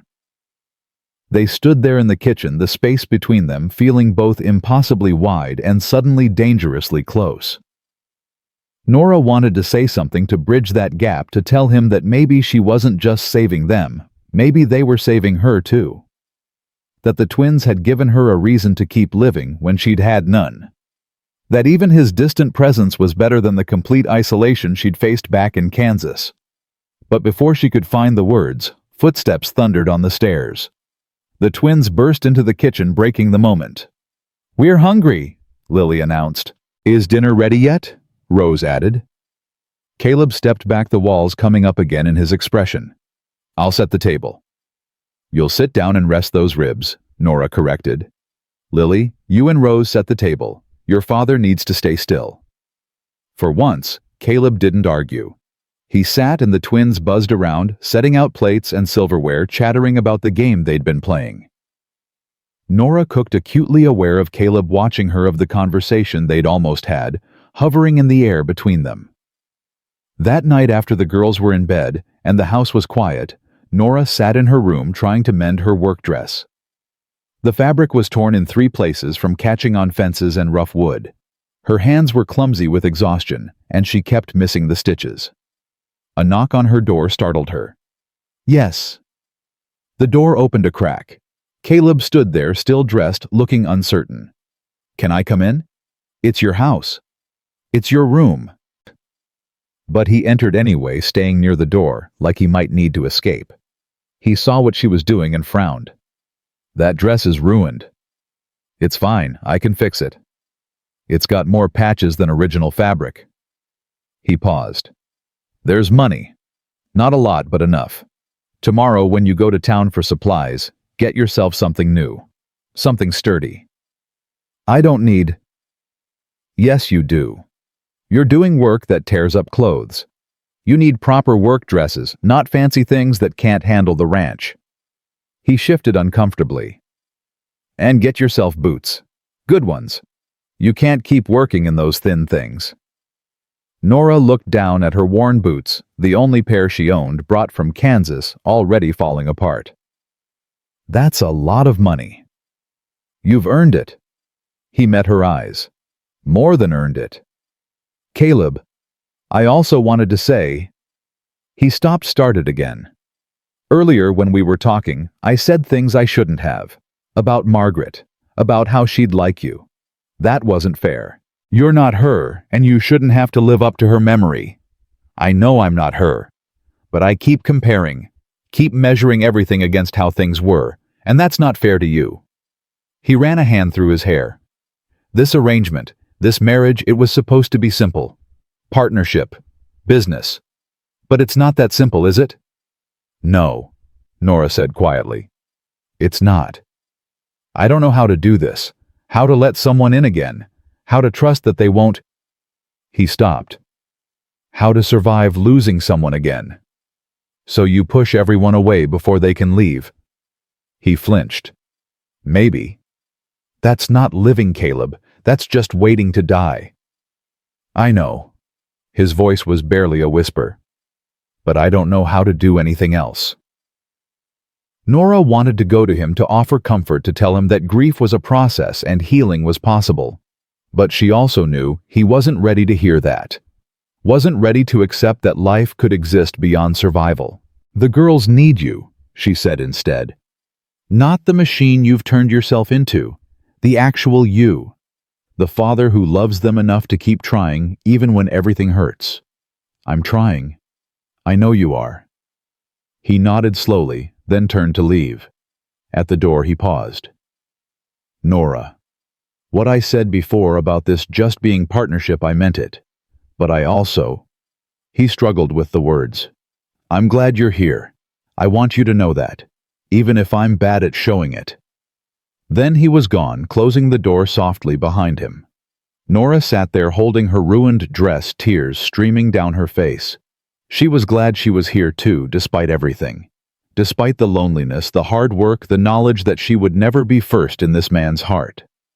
She was glad because she was needed. Because she had a purpose. Because 2 little girls loved her, and 1 broken man was trying however clumsily to acknowledge her existence. It wasn't enough. But it was something. And something was more than she'd had in a long time. Outside her window, the prairie stretched endlessly under the stars.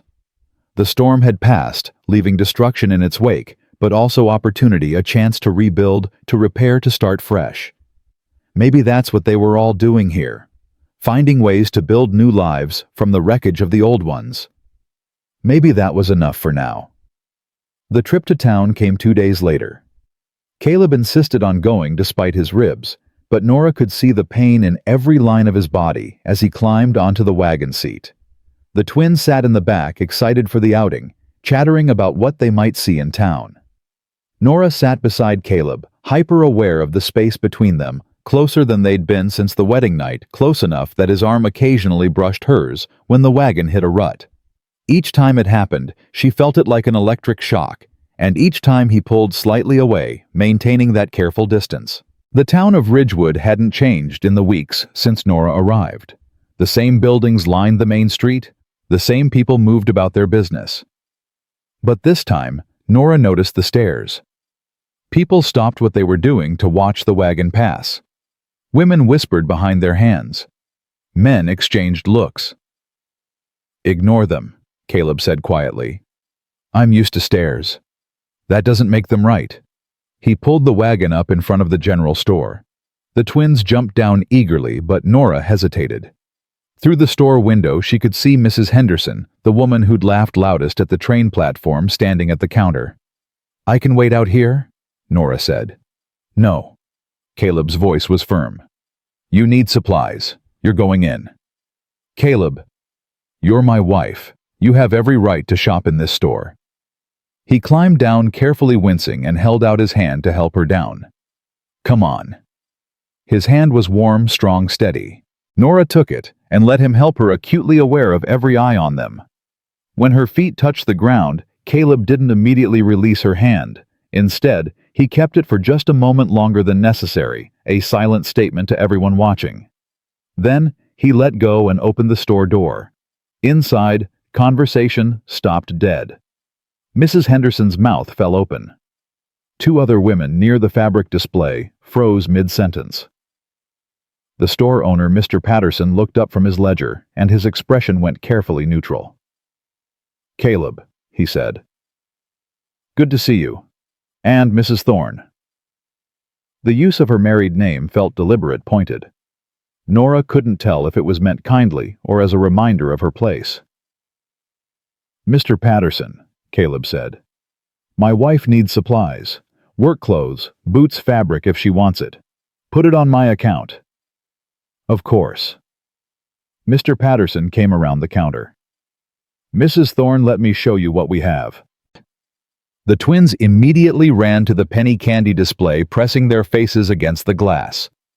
Caleb followed them, fishing coins from his pocket. That left Norah alone with Mr. Patterson and the staring women. I need work dresses, Norah said quietly. Something sturdy. We have several options. Mr. Patterson led her to a rack of ready-made dresses. These are practical, well-made, should hold up to ranch work. Norah looked through them, trying to ignore the whispers behind her. The women weren't even trying to be subtle anymore. Can you believe he actually kept her?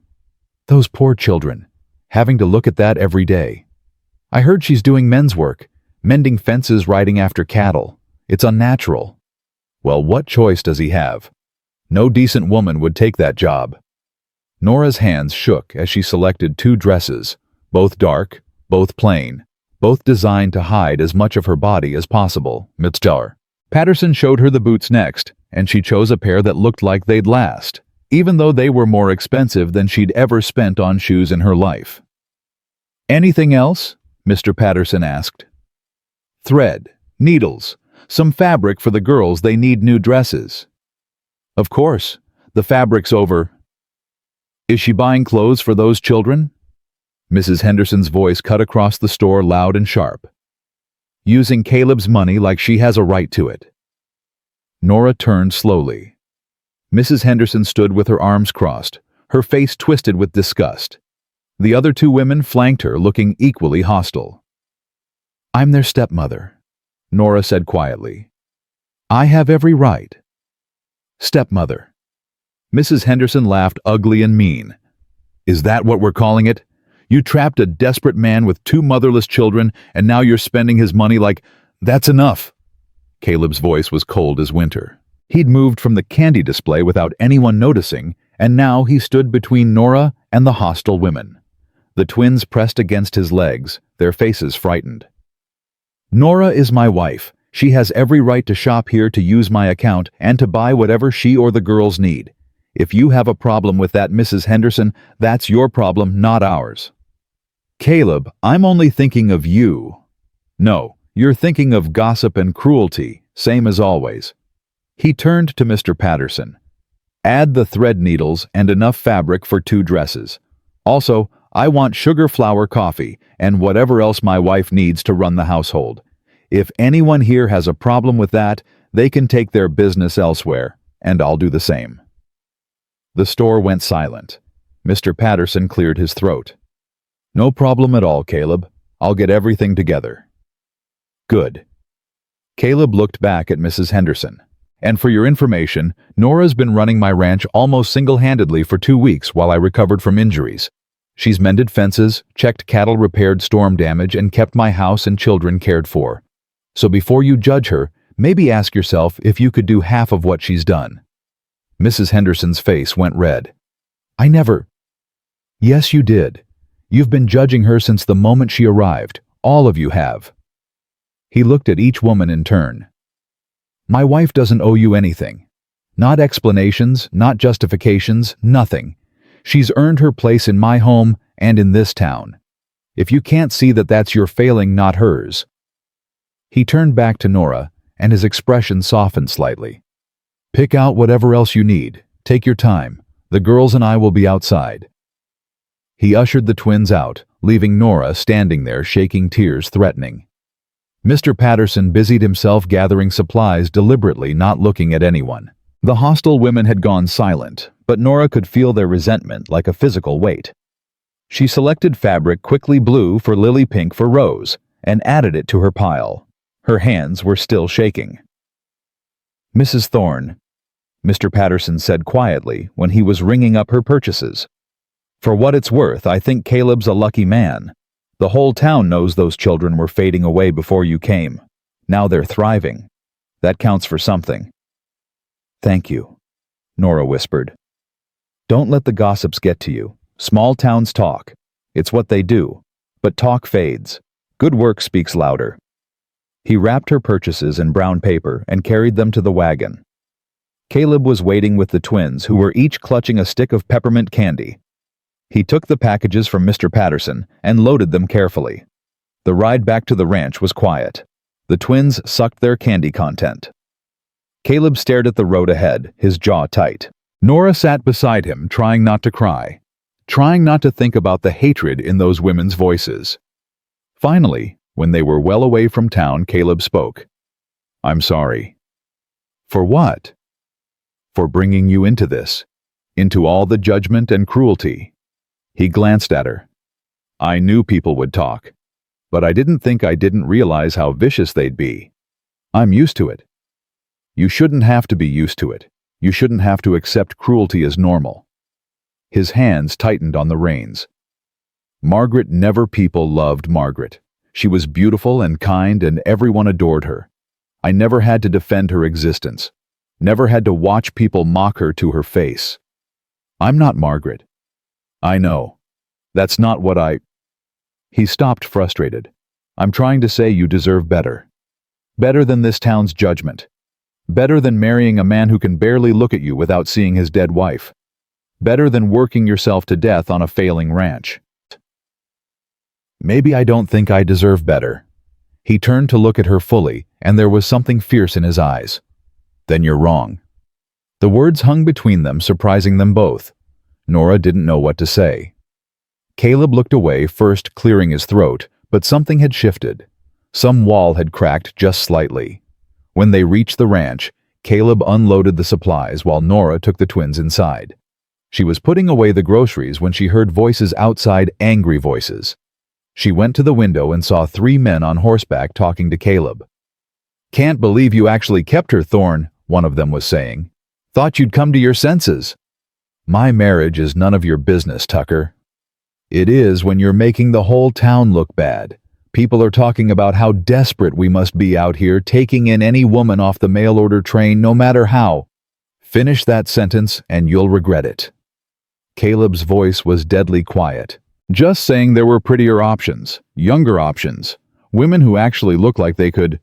Caleb moved faster than his injured ribs should have allowed. He grabbed Tucker by the shirt and hauled him half out of his saddle. "Get off my property, now!" "Caleb, we're just trying to help." "Help? You're insulting my wife on my own land. That's not help. That's asking for a fight you won't win." He shoved Tucker back. "All of you get out, and don't come back unless you can show respect." The men left muttering among themselves. Caleb stood there watching them go, his shoulders tight with anger. Then he turned and saw Norah at the window. Their eyes met, and she saw something in his face she'd never seen before: protectiveness. Fierce, absolute protectiveness. He came inside, moving carefully, his ribs clearly hurting from the confrontation. "How much of that did you hear?" "Enough." "I'm sorry. Those men are idiots, and they..." "You defended me." Norah's voice was quiet. "Twice today. In town and just now." "Of course I did. You're my wife." "In name only. You said so yourself. Partnership, not romance. Business arrangement." Caleb was silent for a long moment. "Maybe I'm realizing a wife is more than just her title. Maybe I'm realizing you've earned more than just my respect as a business partner." He met her eyes. "You're a good woman, Norah. Better than I deserve. And I'm tired of watching people treat you like you're less than human." "Why do you care? A month ago you could barely stand to look at me." "I know." He sighed. "I've been thinking about that. About why it was so hard. And I realized it wasn't you I couldn't stand to look at. It was myself. Every time I saw you working, taking care of the girls, making this house a home again, it reminded me how badly I'd failed. How I'd let everything fall apart. How I'd been so lost in grief that I couldn't see my own children suffering." "You were grieving. That's not failure." "Maybe. But seeing you step in, fix things, bring life back, it made me ashamed. Made me realize how much time I'd wasted being angry at the world instead of living in it." He moved closer. "You've given my daughters their childhood back. You've given this house warmth again. And you've done it while the whole town judges you for daring to exist in a body they don't approve of.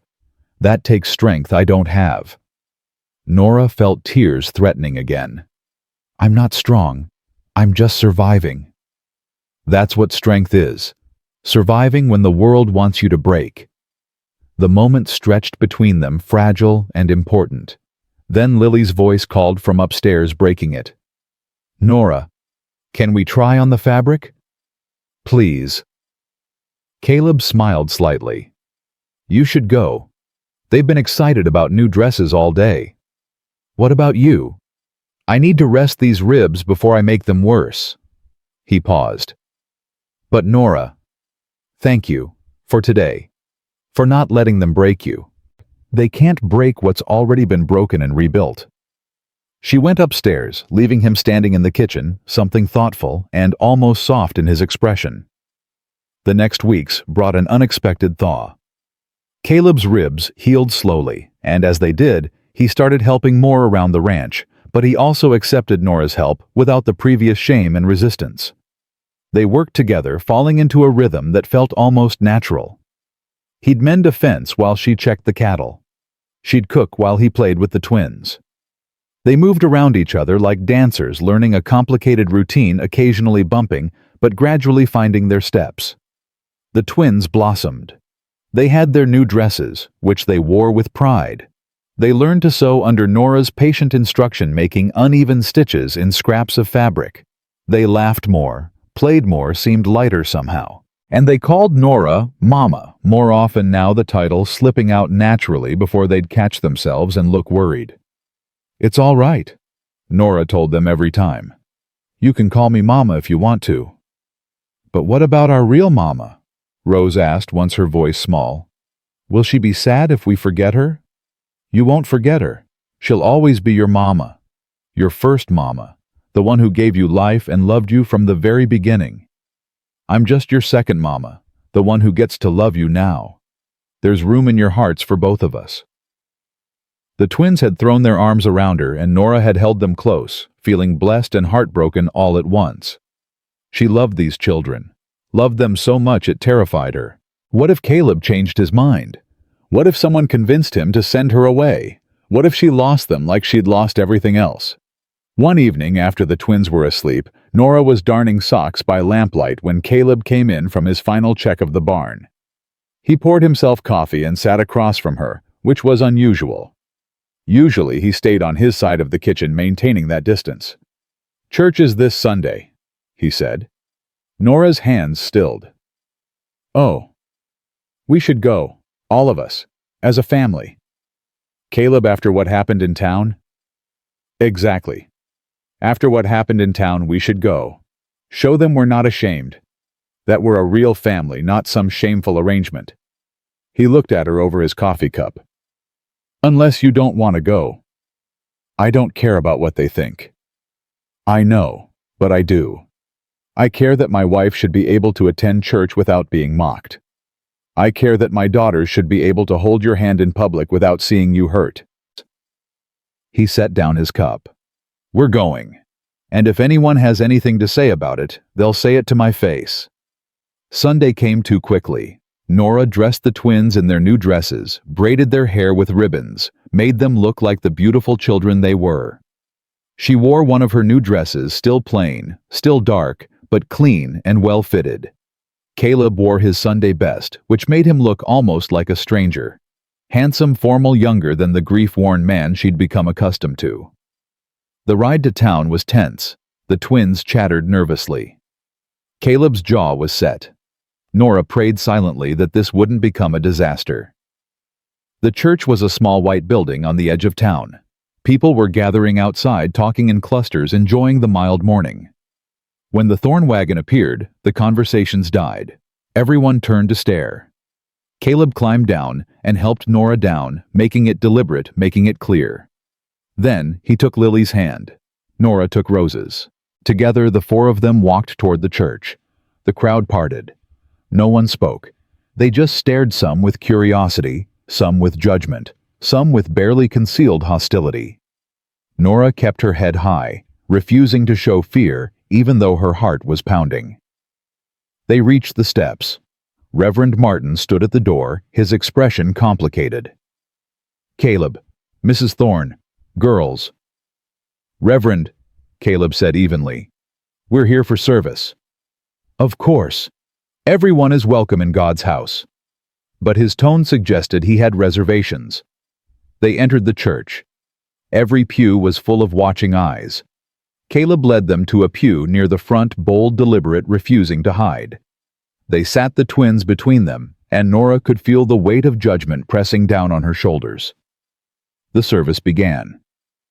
Reverend Martin preached about something Norah couldn't focus on the words. She was too aware of the whispers behind her, the turned heads, the atmosphere of disapproval. Beside her, Rose reached over and took her hand, squeezing tight. Norah squeezed back, drawing strength from the child's simple faith in her. Then came the part Norah had been dreading. Reverend Martin stopped mid-sermon and looked directly at Caleb. "Brother Thorne," he said, his voice carrying through the silent church, "I feel compelled to address something that's been on many hearts in our congregation. You've brought a woman into your home, married her with unseemly haste, and kept her under your roof with your daughters. While I don't question the legality of your marriage, I do question the wisdom of it." The church was absolutely silent. Caleb's face went hard. "This woman," the Reverend continued, gesturing at Norah, "arrived on the mail-order train.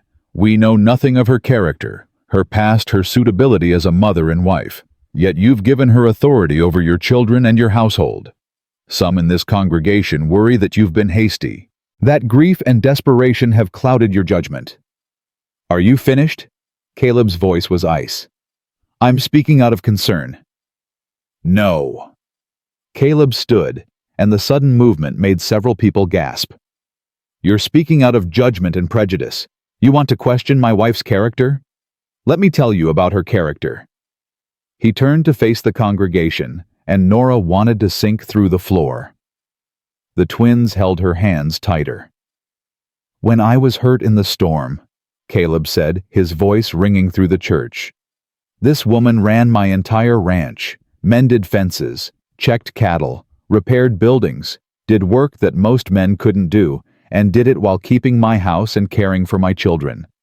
When I was too injured to even stand, she never complained, never asked for help, just did what needed to be done." He moved into the aisle, standing where everyone could see him. "My daughters were dying inside before Norah came, not physically, but in every way that matters. They were sad, withdrawn, barely speaking. In 2 months, she's brought them back to life. They laugh now, they play, they have hope for the future. She's taught them to cook, to sew, to take care of themselves and others.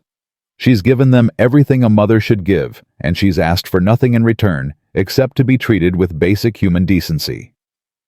His voice grew harder. "And what has this town given her? Mockery, cruelty, judgment based on nothing but her appearance. You look at her and see someone to ridicule. I look at her and see the woman who saved my family." Reverend Martin tried to interrupt. "Caleb, that's all well and good, but—" "I'm not finished." Caleb turned back to the Reverend. You want to question whether I've been hasty, whether grief clouded my judgment. Maybe it did. Maybe marrying Norah was reckless. But it was also the best decision I've made since Margaret died. And if you or anyone else in this church has a problem with my wife, they have a problem with me." He looked around at all the shocked faces. "Norah Thorne is my wife. She's the mother of my children. She's earned her place in my home and in this community. And if this church can't welcome her with the Christian charity you all claim to value, then my family won't be returning." The silence was absolute. No one moved. No one spoke. Then from the back of the church a chair scraped. An older woman stood, Mrs. Patterson, the store owner's wife. She looked at Caleb, then at Norah, then at the twins. "You're right," she said quietly. "We've been unkind, unchristian. I've seen those children at the store. They're happy now. They weren't before." She looked around at her neighbors. "Maybe we should be thanking Mrs. Thorne instead of judging her." Another woman stood. "My husband says she knows more about ranching than most men in this territory. Says she's got real skill." A third woman stood, younger, timid. "I've been judging her too, based on nothing but gossip. That's not right. That's not what we're supposed to do." One by one, women throughout the church stood. Not all of them. Mrs. Henderson stayed firmly seated, her face twisted with anger. But enough. Enough to make a difference. Then the twins stood still, holding Norah's hands. Lily spoke first, her voice clear and brave. "Norah is our mama now. She's kind and she works hard and she loves us. If you're mean to her, you're mean to us too. And we won't come back either," Rose added. "We'll stay home with Mama." Several people in the congregation looked stricken. These children, so recently motherless and sad, were now defending their new mother with fierce loyalty. The message was clear. Reverend Martin looked shaken. Perhaps I spoke in haste. Mrs. Thorne, if I've misjudged you, I apologize." Caleb's voice was sharp.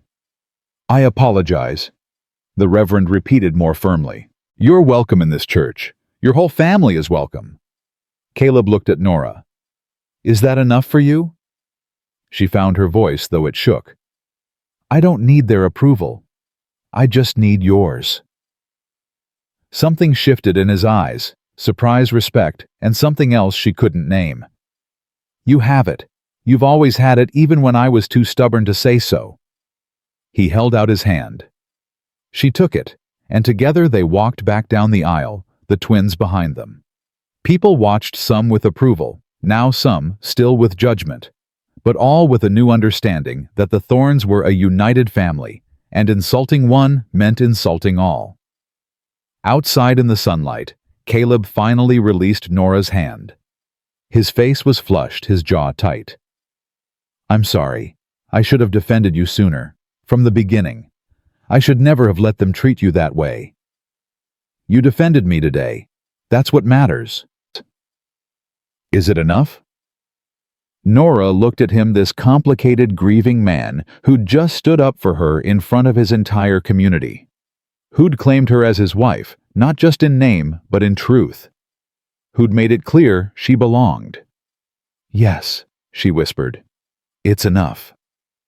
The twins crashed into both of them, hugging them together, and for a moment they stood there in a tangle of arms and happiness. A family. Imperfect, complicated, still healing. But a family nonetheless. And for the first time since arriving in Ridgewood territory, Norah felt like maybe, just maybe, she'd found a place where she belonged. The ride home from church felt different, lighter somehow, as if a weight had been lifted from all of them. The twins chattered excitedly about how brave their father had been, how proud they were, how some of the church ladies had smiled at them afterward. Caleb was quiet, but it wasn't the tense, angry silence Norah had grown accustomed to. It was thoughtful, almost peaceful. When they reached the ranch, Caleb helped Norah down from the wagon, and his hand lingered on hers just a moment longer than necessary. "Thank you," he said quietly. "For what?" "For staying. For not running when things got hard. For..." He stopped searching for words. For being stronger than I've been. You were plenty strong today. Today maybe, but you've been strong every day since you got here. He released her hand slowly. I haven't made it easy. No, Norah agreed. You haven't. A ghost of a smile touched his lips. Honesty. I'm starting to appreciate that about you. The twins had already run inside their Sunday clothes, forgotten in their excitement. Caleb and Norah followed more slowly, and Norah couldn't help but notice how he walked beside her now instead of ahead, how he held the door open and waited for her to enter first. Small things, but they mattered. Dinner that night was warm and full of laughter. The twins recounted the church service from their perspective, embellishing their father's speech, until it sounded like something from a storybook. Caleb tolerated their exaggerations with good humor, occasionally correcting the most outrageous claims. And then Daddy said he'd fight anyone who was mean to Mama, Lily declared. I did not say that. You kind of did, Rose pointed out. You said if anyone had a problem with her, they had a problem with you. That's the same thing. It's not quite. Caleb stopped looking at Norah. All right, maybe it is the same thing. After the girls were in bed, Norah sat in the kitchen mending by lamplight, a habit she'd fallen into these quiet evening hours when the day's work was done. She heard Caleb moving around downstairs, the familiar sounds of him checking locks banking the fire. Usually he'd disappear to the barn after that, but tonight his footsteps came toward the kitchen instead. He appeared in the doorway, still in his Sunday shirt, looking uncertain. Can I ask you something? Of course. He pulled out a chair and sat across from her, their usual positions now. Though when she'd first arrived, he'd barely been able to stay in the same room. Why didn't you defend yourself today in church, or in town before that? You just let them say those things. Norah's hands stilled on her mending. What would defending myself have accomplished? People who want to be cruel will find reasons. Fighting them just gives them more ammunition. But you're not. He struggled. What they said about you isn't true. You know that, right? Does it matter what I know? They see what they want to see. It matters to me. His voice was intense. It matters that you don't believe they're poison. Norah looked at him. This man who'd married her out of desperation and was now sitting across from her with something fierce and protective in his eyes. I stopped believing other people's opinions of me a long time ago. If I hadn't, I would have died in Kansas. What happened there? He asked quietly. You've never said. Just that you're a widow with no family. She'd known this conversation would come eventually. Had dreaded it. But maybe after today, after everything, he'd earned the truth. My husband died almost a year ago. Hart gave out he was only 32. The town decided it was my fault. Said I'd killed him through... She swallowed hard. Through gluttony and shame. That the strain of being married to someone like me had stopped his heart. Caleb's face went white. That's insane. That's what they believed. His family wouldn't speak to me after the funeral. The whole town treated me like a murderer. My own parents. Her voice broke slightly. They cast me out. Bought me a train ticket west and told me never to come back. Said I was too wide to wed, that I'd shamed them enough. Jesus Christ. Caleb looked sick. Your own parents. The morning I arrived here was the morning they threw me out. I'd been homeless for less than 12 hours when your daughters chose me. She tried to smile, but couldn't quite manage it. So when people here mock me, judge me, say cruel things, I'm used to it. I survived worse. I can survive this. Caleb was quiet for a long moment. When he spoke, his voice was rough. You shouldn't have to survive it. You should be able to live without constantly defending your right to exist. That's a nice thought, but it's not the world we live in. Maybe it could be. Maybe if enough people stand up, speak out, refuse to tolerate the cruelty. He stopped. I should have done that from the beginning. Should have made it clear you were under my protection. Instead, I was so wrapped up in my own grief that I barely acknowledged you were human. You were grieving. You're allowed to grieve. Not at your expense. He leaned forward, his eyes intense. Norah, I've been thinking a lot these past few weeks. About Margaret, about what I lost, about what I've been doing to myself and the girls. And I realized something. I've been so focused on what's gone that I couldn't see what's here. What's been here this whole time. Her heart started pounding. What do you mean? I mean, you came into a broken house with a broken man and 2 broken children, and somehow you've put us back together. You've worked harder than anyone should have to work. You've loved my daughters like they're yours. You've taken every bit of cruelty this town could throw at you and kept standing. And through it all, I've treated you like you're invisible. Like you're just... He searched for words. Like you're just hired help I happened to marry. That's what we agreed. I know, but I don't want that anymore. The words hung in the air between them. Norah couldn't breathe. What do you want? Caleb stood and moved around the table. He crouched beside her chair, bringing himself to her eye level. I want a real marriage. Not just partnership. Not just convenience.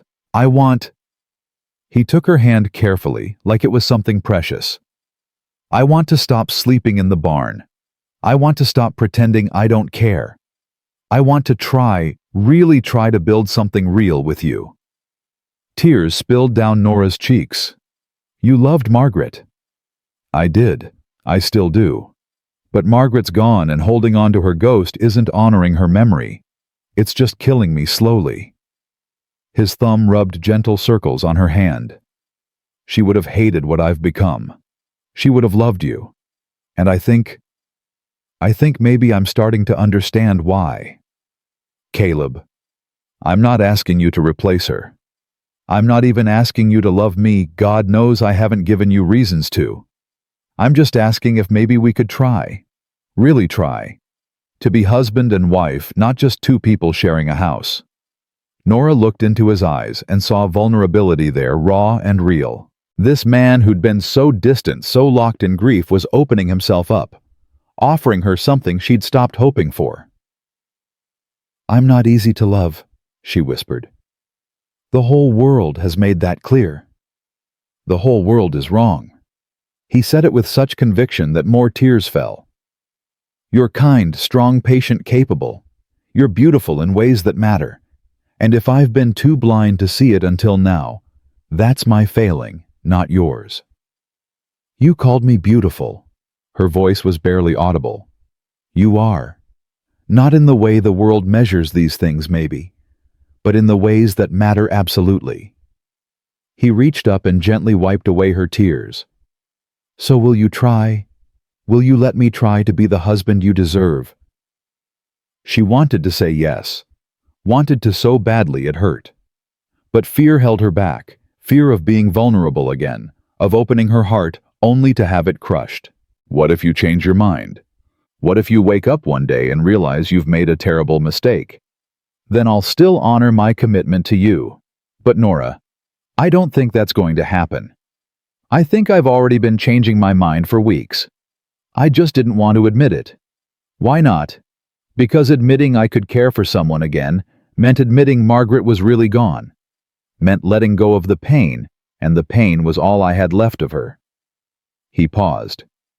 But watching you today, seeing you hold your head high while the whole town judged you, seeing my daughters defend you with everything they have, I realize the pain isn't honoring Margaret's memory. Living is. Moving forward is. And I want to move forward with you. Norah closed her eyes, letting his words wash over her. Could she trust this? Could she believe that this man, this sad, broken, complicated man, was offering her something real? She opened her eyes and looked at him. Really looked. Saw the sincerity in his face, the hope, the fear that matched her own. He was taking a risk too, opening himself up after loss. They were both terrified, both scarred, both taking a leap into the unknown. Yes, she whispered. I'll try. The smile that broke across his face was like sunrise, slow, warm, transforming everything. Yes. Yes. He stood slowly, pulling her up with him. They stood there in the lamplight holding hands, and Norah felt something shift in her chest. Hope. Fragile and tentative, but real. I don't know how to do this, Caleb admitted. How to court my own wife. How to... We'll figure it out together. Together. He smiled. I like the sound of that. He raised her hand to his lips and kissed it gently. The gesture was so tender, so unexpected, that Norah felt more tears threaten. When was the last time someone had touched her with tenderness instead of disgust? Thank you, he said quietly, for giving me another chance. For... A crash from upstairs interrupted him, followed by childish giggles. They both looked up. Girls, Caleb called. Silence. Then more giggling. He sighed, but he was smiling. I should check on them. They're supposed to be asleep. They're probably spying on us. Absolutely they are. He squeezed her hand once more before releasing it. Don't go anywhere. We're not done talking. He headed upstairs, and Norah heard his voice mixed with the twins' protests and laughter. She sank back into her chair, her heart racing, her mind spinning. Had that really just happened? Had Caleb Thorne, the man who'd barely looked at her for months, just asked for a real marriage? She heard him coming back down his footsteps, heavier now he was carrying someone. Sure enough, he appeared with both twins in his arms, one over each shoulder like sacks of grain. They were giggling uncontrollably. Found these two with their ears pressed to the floor, trying to hear through the floorboards, he announced. We weren't spying, Lily protested. We were just checking that you weren't fighting, Rose added. Caleb set them down. We weren't fighting, we were talking, like adults, which is what you two should be doing, sleeping like children. But we want to know what you were talking about, Lily said. None of your business. Was it about Mama? Rose looked at Norah hopefully. Was Daddy being nice to her? Yes, Daddy was being nice to her, Caleb said. And Daddy would like to continue being nice to her, but he can't do that if his daughters won't go to sleep. Can we sleep with Mama tonight? Lily asked suddenly. Please. We used to sleep with you after our first Mama died. Remember when we were sad? Caleb looked at Norah. That's up to her. Both twins turned pleading eyes on Norah. Please, Mama, we promise to be good. Norah felt her throat tighten at the easy use of Mama, at the trust in their faces. Of course you can. They cheered and grabbed her hands, pulling her toward the stairs. Caleb watched them go, something soft in his expression. I'll bank the fire. Take your time. Upstairs, Norah helped the twins into her bed. They were too excited to go back to their own room. They snuggled close on either side of her, warm and trusting, talking in whispers about the church service, about how brave their father had been, about how happy they were. Are you going to stay forever? Rose asked suddenly, her voice very small. I'm not going anywhere. Promise? I promise. And you and Daddy aren't going to fight. We might disagree sometimes. All people do. But we won't fight like you're worried about. Good. Lily yawned hugely. We like having you here. You make everything better. You make everything better too, Norah whispered, holding them close. They fell asleep quickly, their breathing evening out, their small bodies relaxed and trusting. Norah lay there holding them, thinking about everything that had happened, everything that was changing. She'd come here expecting nothing but survival. She'd found something that felt dangerously close to home. She must have dozed off because the next thing she knew, there was a gentle touch on her shoulder. She opened her eyes to find Caleb standing beside the bed, lamplight casting shadows across his face. Sorry, he whispered. Didn't mean to startle you. I just wanted to check on you. On all of you. The twins were fast asleep, one curled on each side of Norah. She was trapped, but pleasantly so. We're fine, she whispered back. Caleb looked at the three of them, his daughters and his wife, all tangled together in sleep. His expression was complicated, layered with emotions Norah couldn't quite read. They love you. I love them too. I know you do. I can see it in everything you do. He crouched beside the bed, bringing his face level with hers. I meant what I said earlier, about wanting a real marriage, about trying. I know. I'm going to mess it up sometimes. I'm going to say the wrong thing, or retreat back into grief, or be an idiot. But I'm going to try. Really try. That's all I can ask? He reached out slowly, giving her time to pull away, and touched her face. His hand was rough from work, but gentle. You're remarkable. You know that. I'm really not. You are. And I'm going to spend however long it takes convincing you of that. Then he leaned forward and kissed her forehead, soft and sweet. It was a promise, a beginning, a door opening to something new. When he pulled back, there were tears in his eyes. Good night, Norah. Good night, Caleb. He left, and Norah lay there in the darkness, her heart full of something she was afraid to name. The twins slept on peaceful and safe. Somewhere in the house, Caleb was settling down for the night, not in the barn this time, but in his own room. A family fractured and healing, finding their way back to wholeness. The next weeks unfolded like spring after a hard winter.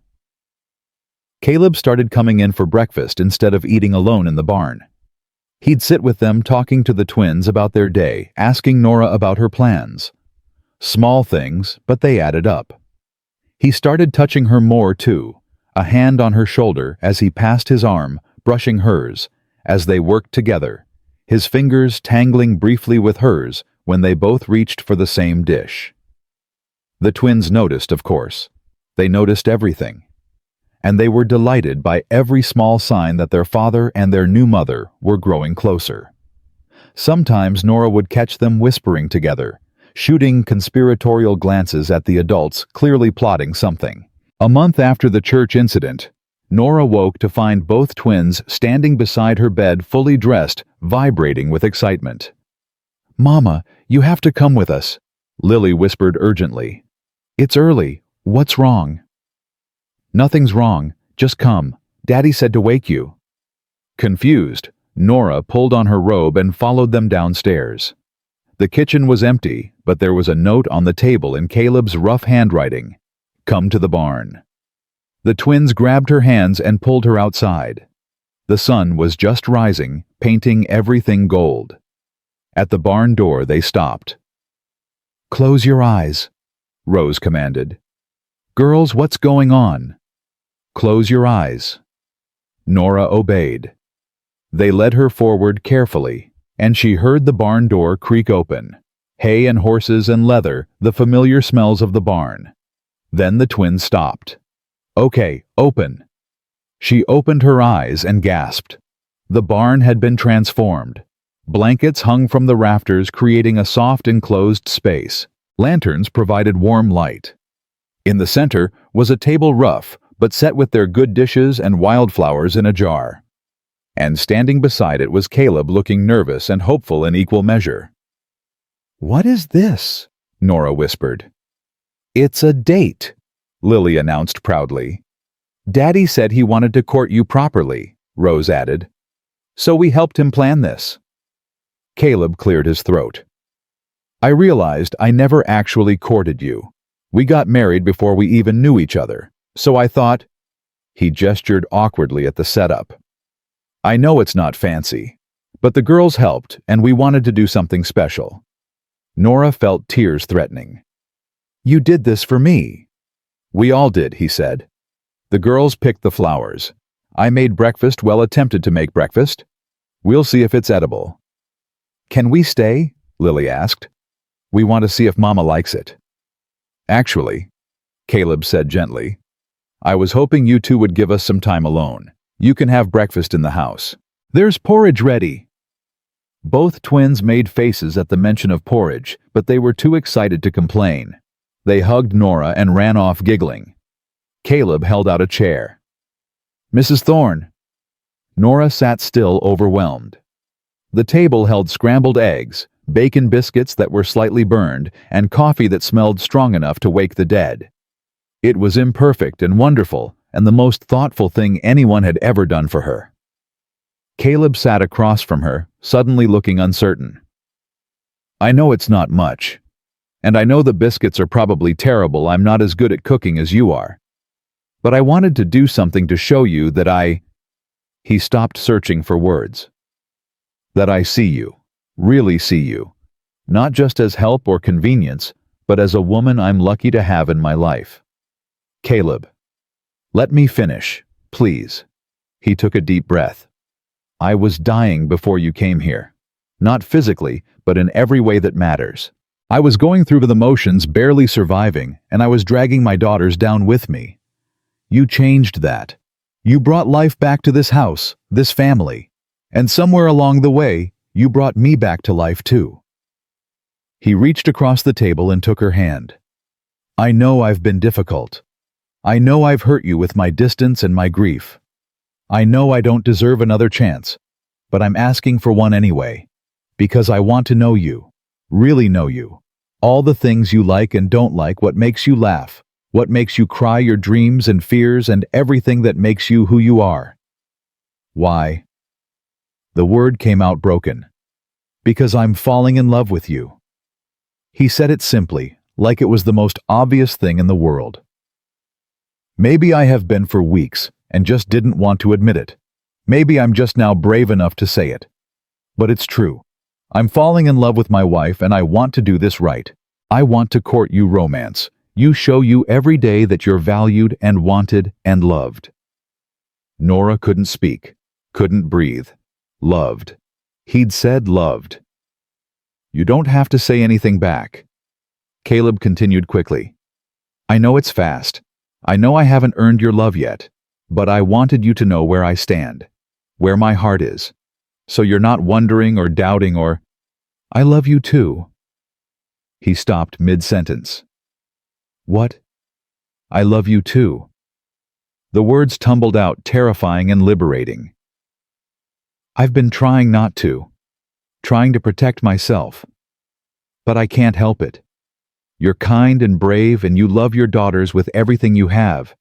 You stood up for me when no one else would.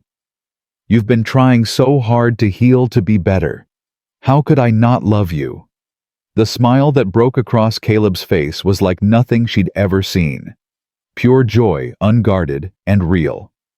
He stood and moved around the table, pulling her up into his arms. "Say it again. I love you. Again. I love you, Caleb Thorne." He kissed her then, and it was nothing like the brief formal kiss at their wedding. This was real, deep and tender and full of promise. Norah melted into it, into him, feeling safe and wanted and cherished for the first time in her life. When they finally broke apart, both breathing hard, Caleb rested his forehead against hers. "We're going to make this work. This marriage, this family, we're going to make it beautiful." "We already have," Norah whispered. They stayed in the barn for hours, eating burned biscuits and talking about everything. Caleb told her about Margaret, not with pain this time, but with love and gratitude for the years they'd had. Norah told him about her life in Kansas, about Thomas, about the pain and shame that had driven her west. They shared stories, dreams, fears. They learned each other, building the foundation they should have had from the beginning. When they finally emerged, hand in hand, the twins were waiting on the porch. They took one look at their father and Norah and started jumping up and down. "Did it work?" Lily demanded. "Did Daddy do good?" "He did very good," Norah confirmed. "Are you happy?" Rose asked anxiously. "Very happy." The twins cheered and threw themselves at both adults, creating a tangle of hugs and laughter. Norah looked over the girls' heads and met Caleb's eyes. He was smiling, really smiling, and he mouthed 3 words, "I love you." She mouthed them back, and his smile grew wider. That night, after the girls were asleep, Caleb appeared at Norah's door with a blanket. "I thought maybe if you wanted, we could sit outside for a while. Talk more." They settled on the porch steps, the blanket wrapped around both of them against the cool night air. Above them, the stars blazed in the clear prairie sky. Caleb put his arm around Norah, and she leaned into him, feeling the solid warmth of him, the steady beat of his heart. "I never thought I'd be here," she said quietly. "Happy, I mean. After everything that happened in Kansas, I thought happiness was over for me. I thought I'd just survive until I couldn't anymore." "I know the feeling." He kissed the top of her head. "But we're both here, both alive, both getting a second chance at something real. The town still judges us. Let them. We know the truth. That's all that matters." "And the girls?" "The girls have their mother back. Maybe not the one they were born to, but the one they needed, the one they chose." He pulled back to look at her. "You know that's what they did, right? They chose you. Not because they felt sorry for you, or because they had no other options. They saw something in you that first moment, something kind and strong and good. They saw you. I saw them too. Two little girls trying so hard to be brave." She smiled. "They saved me as much as I saved them. We saved each other. All of us." He pulled her close again. "We're going to be all right, Norah. Better than all right. We're going to be happy." And sitting there on the porch of the ranch that had become her home, wrapped in her husband's arms, listening to the peaceful sounds of the prairie. At night, Norah believed him. The journey here had been brutal. She'd been cast out, mocked, judged, and broken. But she'd also been chosen, loved, given a family when she thought she'd lost everything. She'd come here as a woman the world called too much, too wide, too wrong. She'd found a place where she was exactly enough, where her strength was valued, her love treasured, her presence essential. The world had tried to break her. Instead, it had forged her into something stronger. And now finally, she had a home worth fighting for, a family worth living for, a love worth believing in. Caleb tightened his arms around her, and she felt his chest rise and fall with a contented sigh. "Thank you," he whispered into her hair. "For what? For not giving up. For staying. For loving us, even when we didn't deserve it." "You deserve it," she said firmly. "All of you deserve it." Inside the house, through the open window, they could hear the twins talking in their sleep. Innocent voices murmuring about dreams and tomorrow. Their children. Their family. Norah Thorne had come here on a train full of mail-order brides, the woman everyone mocked, the one no one wanted. She'd been chosen by two little girls who saw past the world's judgment to the truth underneath. And she'd found love in the most unexpected place with a grieving widower who'd learned to live again with children who needed her as much as she needed them, with a community that was slowly, grudgingly learning that worth had nothing to do with appearance. She was exactly where she was meant to be. And she would never, ever be too much again. Because here in this place with these people, she was perfectly, completely, beautifully enough.